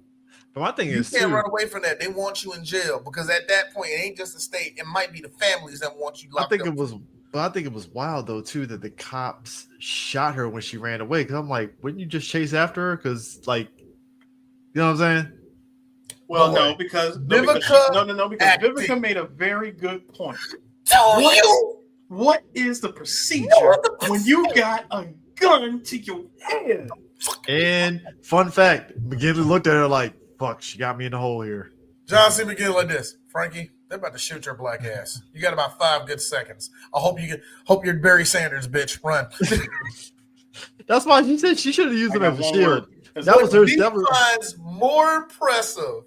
John C. McGinley. Not only did she get to turn around and run, but the cop with a whole ass bus in front of her only got Frankie and no strays went with anywhere else. He got her dead to rights. Aim of Hawkeye. But still, John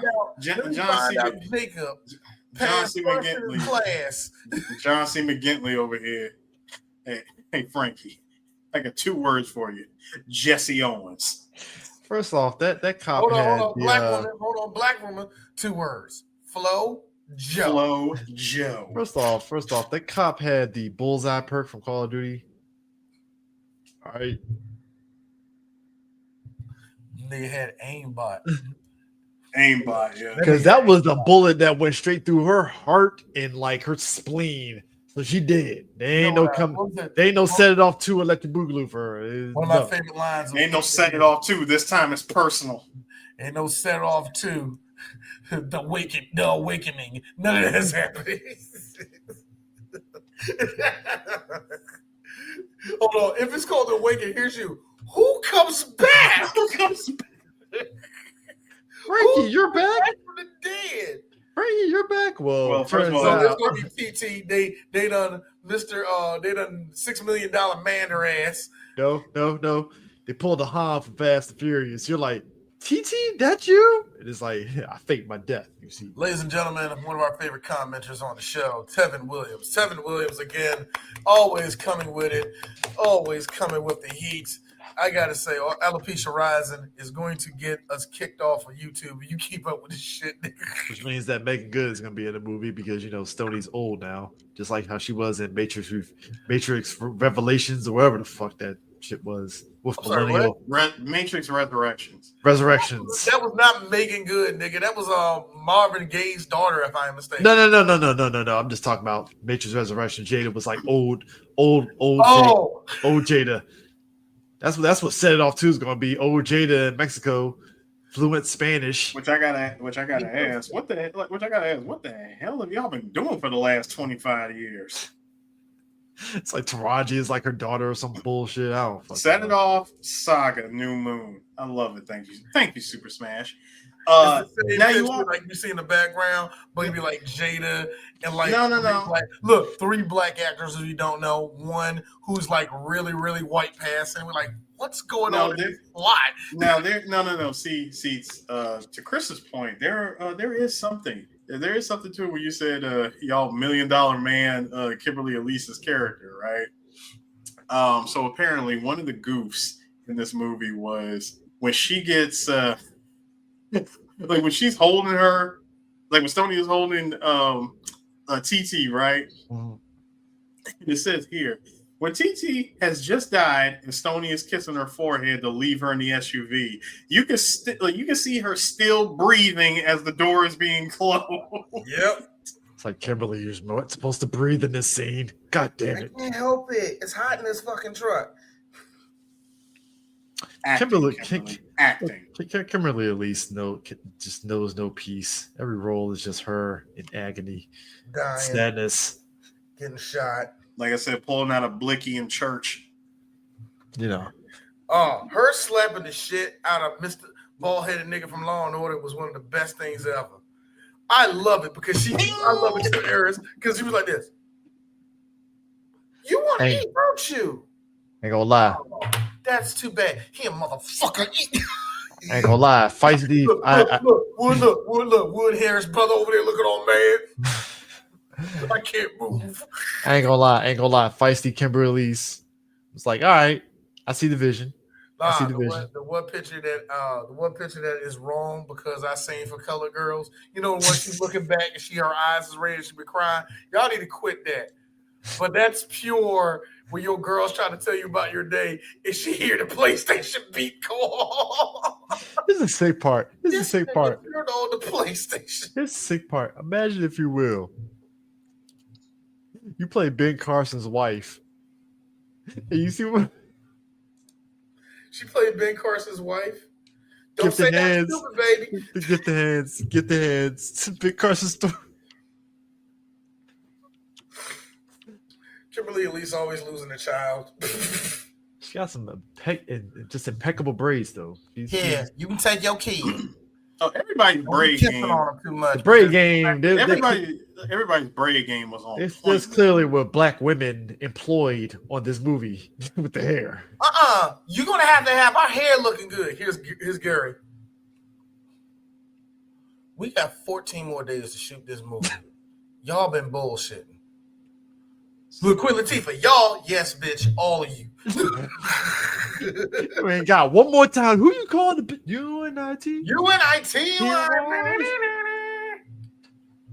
Hey man, look, hey, this movie also should be sponsored by GMC because that GMC truck was like I said, that motherfucking Suburban shoulder block the living shit out that window.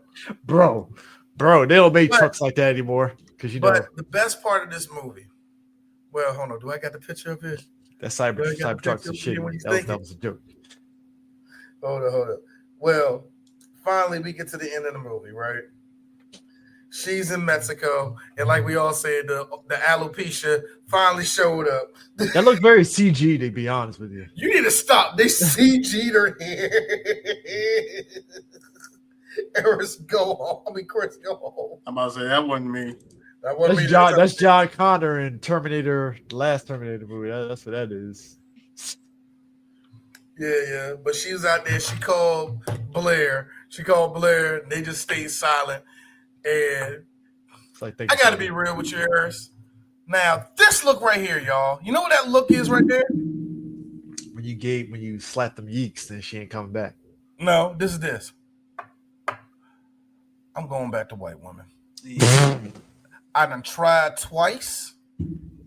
The first one, she was just a hoe. This one I loved. Come to find out, she tried to ruin my job. I'm going back to white women. I can't do it no more. I can't do this shit no more. I love my sisters. This is what's wrong with today. The young ladies today, they're not learning from mom how to cook. We're losing recipes. Who did that? That wasn't me. My man Blair was like, I'm going back to white women. I'm going back to Here's the thing. I gotta be real. She stole from my plate, bro. I gotta be real. There's a moment in that look, though. It's the look of, you know what? I'm happy this hood woman actually gets cultured now. She's in Mexico. She's good. Yeah, she finally got it. Matter of fact, you could tell the foreshadowing when she came over after having that fight with Cleo, and he said, "Listen, I cook. You pick the country." Nigga, again, stats are on 99 for. It really is. It's like, come on, man. On 99. It's like, yo, like whatever. Listen, I'll cook. You pick the country, dude. It would turn into Hunger Games if this guy existed today. You know that, right? He said. I mean, he said, "Listen, we're gonna start off with Mexico." He already tried to put her mind and energy in Mexico. Like, listen, you lay back, put your feet up, take a load off, and just vision the sounds, the smells, the spices, the flavors. It's Mexico. Sir, he ain't dark enough. He ain't Wesley Snipes dark enough to be doing that. Don't do that, Chris. No, he's. The bar is here. He's right there. He go for Filipinos. That's close you're gonna get. That's a dude that goes to Filipino women. No, that's a dude that can actually get some Korean women. That's a nigga that can get some Korean women. South Korean, yeah. Yes, he can get it. He can pull a South Korean. He is in LA. Samoan, you know. No. He goes to Korea, Seoul, Korea, have a good old time, get good and drunk, and says something really fucked up. I want Siamese girls. Hey yo, man, you can't be saying that right here. What? I want me geisha. Like, you in the wrong country, nigga. A bottle of Michelob in his hand because you know when drunk niggas get mad at you, huh? Got Michelob in his hand because you know Michelob was the drink of black men. It's Michelob. That's a nigga that got money. I can pay the extra $1 for the Michelob. These niggas. I like how Chris, that's you actually. I like how that is a you move right there. I like how the black community, like if you're a black man of a certain stature here, then you knew the tier of beer that you were sitting at, and Michelob was like you made it to middle class. Miller Genuine Draft was made for the working class Negro. Yes, it was. If you get Blue Bull, you really need to talk to somebody about your drinking problem. You need Jesus. All right. If you drinking King Cobra, you really need to talk about your drinking problem to somebody. We had Thinking Man beer. We were a proper country. But yeah, she drives in a little Jeep Wrangler. And the feds never find her. Never. Why would he go to Mexico to find out this chick? Because how much money she get? Because I know they split the money in the bags, right? Well, she got enough. It was enough. She got enough. She in Mexico. Remember, Chris? $6 million peso, man. We need you. And he ran away. That's $255 we're never going to see again. She's living like a queen. She about to have a house, infinity pool. She about to be chilling with El Chapo. Crazy. Really ain't got to learn that much Spanish. She teaches English. Look, weeb that I am, my ass be in Japan if I did all this shit. Boy, she's sitting 15 miles away from the borderline, and they never know it. The way I would buy farmland in Japan and be straight. I like how you picked Japan. That's too far, man. You better choose. No. Chris, I know you. You going to Wyoming and be the uninspired black man. First off, I'll be in North Dakota. No, that's why you got the hat on, so they really can't see your face. You make this little weird walk where you go to your tractor and stuff. You try to look fat, like, no, I don't know who that person is. You go over there, you take off the fat suit. Chris been living out in Wyoming for 20 years, living the life. He got pinball machines downstairs in the basement. He's chilling, man. Got kids. Got a Turtles in Time machine. It don't work. It don't work. I got a small family. Nobody can get it. You know. Got a small family. My wife is like, Chris, you never sold me to your family. I'm an orphan. No, she's Canadian. Look, she's half Canadian. It's like Laura Lance from Arrow. She half black. Saskatchewan this week. Want to go to Saskatchewan this summer? Oh my God. Your name's not Chris. Oh my God, Paulo. Yeah. Chris Powell. I don't know who. What are you talking about? Christopher Powell used to be with 3 Black Geeks. What are you talking about? Sorry to take your time, sir. It's fine.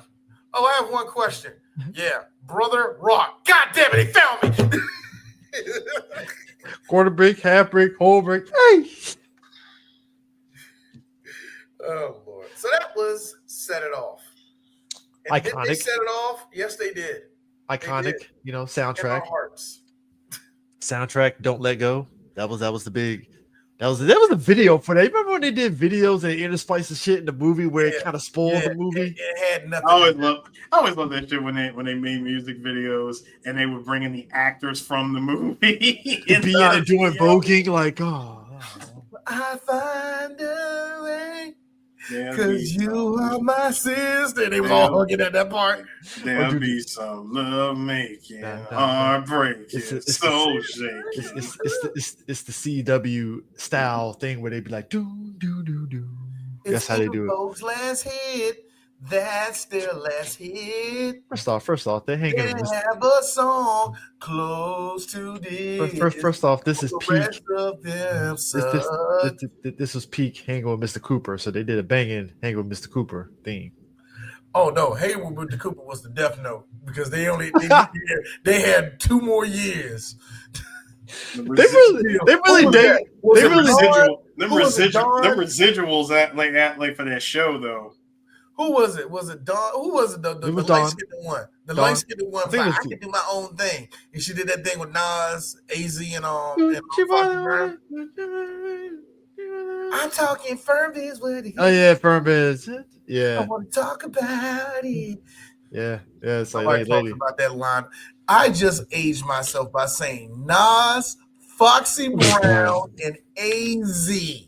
That was a power group. That put out one single.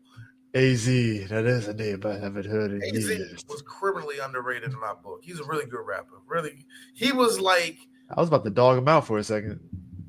Look, you don't know him. I wasn't going to defend him too hard, but he is like Nas without his charisma.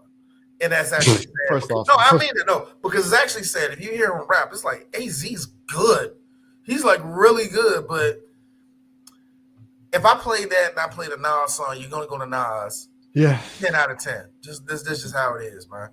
I think that was a real sad part about AZ. They had a couple songs together that were pretty good. The last song I know they had together was on the Stillmatic junk. It was pretty good. But my thing with Set It Off was always like, at the end of the day, it felt like this was like Struggle the movie. It's like Black Struggle. It was Black Struggle the movie. It was just like, man, the wife was just kicking their ass every which way. Like, dude's brother dies. They try to get out the hood. It's just. Oh, I did not know that. I did not know that. That was that weird thing with Dr. Dre was trying to fuck with East Coast rappers, but people didn't really recognize it. And then the white boy showed up, and all of a sudden, hey, Dr. Dre's back. I hated that shit. No, hold on, sir. According to Straight Outta Compton, what you gonna call your record label? Aftermath. It's not gonna be anything after that. I have never seen a movie firmly wrap its mouth around its own self, like Straight Outta Compton. Straight biopic. It's a biopic. Yeah. What do you expect? Oh no, it's egregious shit. To everybody, yes. One day we are going to do Straight Outta Compton. Which was also done by F. Gary Gray. It was, wasn't it? Yeah. Yep. Yeah. West Coast director. That's really what that is. But he knows the city. But also, it's like that. God, Back to Black. I'm sorry, they really was just like, yeah, we're just here to see Amy on drugs. Let's go. And it's like, damn, like. That's where we at right now? All right, cool. Just had to throw that out there. Yeah, it was just weird. Wait, we needed an actual story about our life?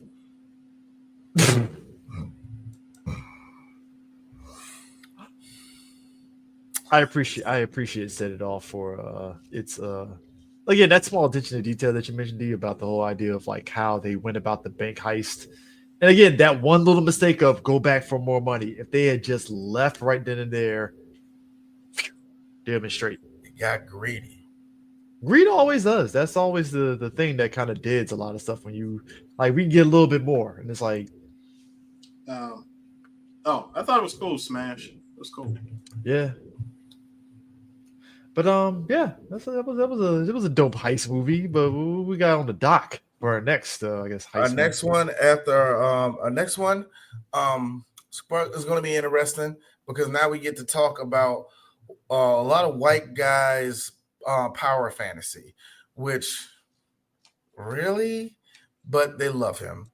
We're going to talk about the movie that, well, he was already getting recognition anyway. But I think this is another movie where it's solidified that he's always going to be in the running for awards, and that's Ryan Gosling in the movie Drive. A guy that really, really needs a therapist, but he don't talk that much, so you know. Also, DJ Sue was jerking off profusely at Kavinsky, which I ain't gonna lie. The opening song is a banger. Ain't gonna lie. Harris, he stretched out his neck, unhinged his jaw, and started going to town on his own balls. It was one of the best things I've ever seen in my life. Horrified. My son was in the wrong. So I didn't like none of that shit. Turn to my man from fucking American Psycho. Do you know Kavinsky? I'm giving you one night call, to tell you how I feel. Now let's talk about that lyric right there. Okay? D, you're not listening to me. See, this is what Laserhawk did before. Now, if you're not mistaken with Laserhawk, now D, I showed you, D, I showed you the album cover with the skull on the front, right? Now, somebody did a cover of this. Now, the cover of this song was actually originally done in 1988. Now, this is when synthwave first started. I don't know if you're familiar with synthwave. I know what synthwave is. Let me give you a rundown. Synthwave was started in. If we travel back to the 1980s, Eris would be perfect at those parties. I think Eris would hate new wave until he turned about 20, until he got older. It was like, I'm nostalgic for it, and then he gets back into it. It's not the short distance; it's the long distance that makes him a fan. First of all, synthwave isn't necessarily the new wave. Go fuck yourself, Eris. We were big rip. No, you're not going to cut me off. Synthwave is not really about that new wave energy. They're more about soundtrack music. Mm-hmm. That's what it is. Mm-hmm. You know, you think of the Babylon Club from Scarface. Mm-hmm. I watched the Wraith. D, are you listening? I'm listening, my nigga. But that's when I played. That's when I played Miami Nights. Miami Nights 1984. Street on fire. I walk in and get the freaking poncho and shit. I gotta be honest with you, Drive was the movie that hold on, Chris. I get the poncho and shit. The music's playing. I come back with the ass. I gotta be honest with you. I felt. I don't know if I'm kicking the wrong era here, but I felt Drive was like Gen Z's Fight Club in a way. Ew! No. It was Millennial Fight Club. It was super millennial. It was made for us. It was Millennial Fight Club. To Ryan Gosling starring in it, it was pure millennial bullcrap. Yeah, you're right. And it was more so but the only thing we was missing was young ass, dancing ass Dwayne. Exactly. It's one of those movies where a lot of white guys got their personality from the protagonist. And he's silent, but he has a silent superior. Very much. He's badass. He wears a white. He wears a bucks. He wears a bucks, bro. He wears a white bomber jacket with a scorpion on it. And he wears that little mask and stuff, and he has a hammer because iconic, right? And he wears the black fingerless driving gloves. It's going to be really interesting going through this movie because movie that put Cadillac CTS out there for sale. It feels like this. It feels like it's a movie that really. I will say this. I am shocked that the following of the movie, yes, it's lost. It's fan base, but if you bring it up to any person that knows that's a movie buff. Hey, it's like, you remember Ryan Gosling in Drive? Oh man. I ain't seen that movie in a minute. It was good. I have never heard nobody say a bad thing about this movie. I haven't. It's one of the few movies where I can legit say anybody I talked to about this movie had nothing but great things to say. Me personally, I was more into this. Was one of the first movies where I really enjoyed how cinematography works and how you can tell a story without really saying anything. I mean, but when we were on Twitter, the whole world talk for the person. We were on Twitter at the time, and just the way everybody was kind of like really like talking about the movie, like just singing praises, and you get the usual videos at that point in time when it was the start of the whole movie breakdown thing where you're doing like these sort of like long form story things of breaking down the plot of the movies, and people were playing so many videos breaking down Drive, and I'm like, I didn't think it was that deep, but all right, cool. Like, it's cool. It's a movie where it's a movie where the movie soundtrack pretty much tells the story of the movie. Yeah, visuals, because it was just that good, man. It's a pretty looking ass movie. Just the opening scene alone is like the lighting. The lighting also goes into that sequence of the one day that they call it millennial lighting, which is bisexual lighting, which is blue and purple, and you combine them up and it gives off that array. Yeah, I gotta be honest, that's our generation's color. It really is. That is magenta and teal. Magenta and teal. Thank you, sir. That's what it really is, but it was one of those movies where I like, and this is the difference between me and Eris when it comes to pictures. I'm more for saturation. I like a lot of saturated colors and all the rest of that, but there's an art form to it. You just can't have everything saturated and think, oh, everything's going to look glossy or whatever. No, you have to have certain colors pop out, and it has to kind of it's either going to mean something or it gives a different aura to the movie. You know what I mean? So this was one of the movies where I truly started appreciating cinematography. So I can say, it deserves the praise and stuff. Like I said, it was definitely a time. It was one of those. I think we're fortunate as millennials to experience so many different variations of like all these different directors over the years, kind of like bleeding from the Gen X era and then our era, and then like this next generation. Just like how what these little niggas gonna do. I know, but like it was one of those things with Drive. You had to be there. Hey Chris, the only reason I question that is because we had art schools. They're closing all of them down now. I don't know how many of y'all gonna making good quality stuff. AI people that think that they're artists, and it's like, baby, you were not an artist. You need to be going over there, chopping wood or something. Y'all realize y'all can't write this shit. CJ, if you remember, this movie wasn't what got me into synthwave. It was watching videos on YouTube. Nope. Not Nero 77. I was introduced to Nero 77 by our good boy, our good mutual friend. Excuse me. We met him at Xanadu. Oh yeah. Forgot about that. It was a friend of ours. Whenever we were playing, we'll play like Tekken Tag 2, and he would take all the music out, and through the power of PS3, you can use your internal music player to have that play music while you're playing the game.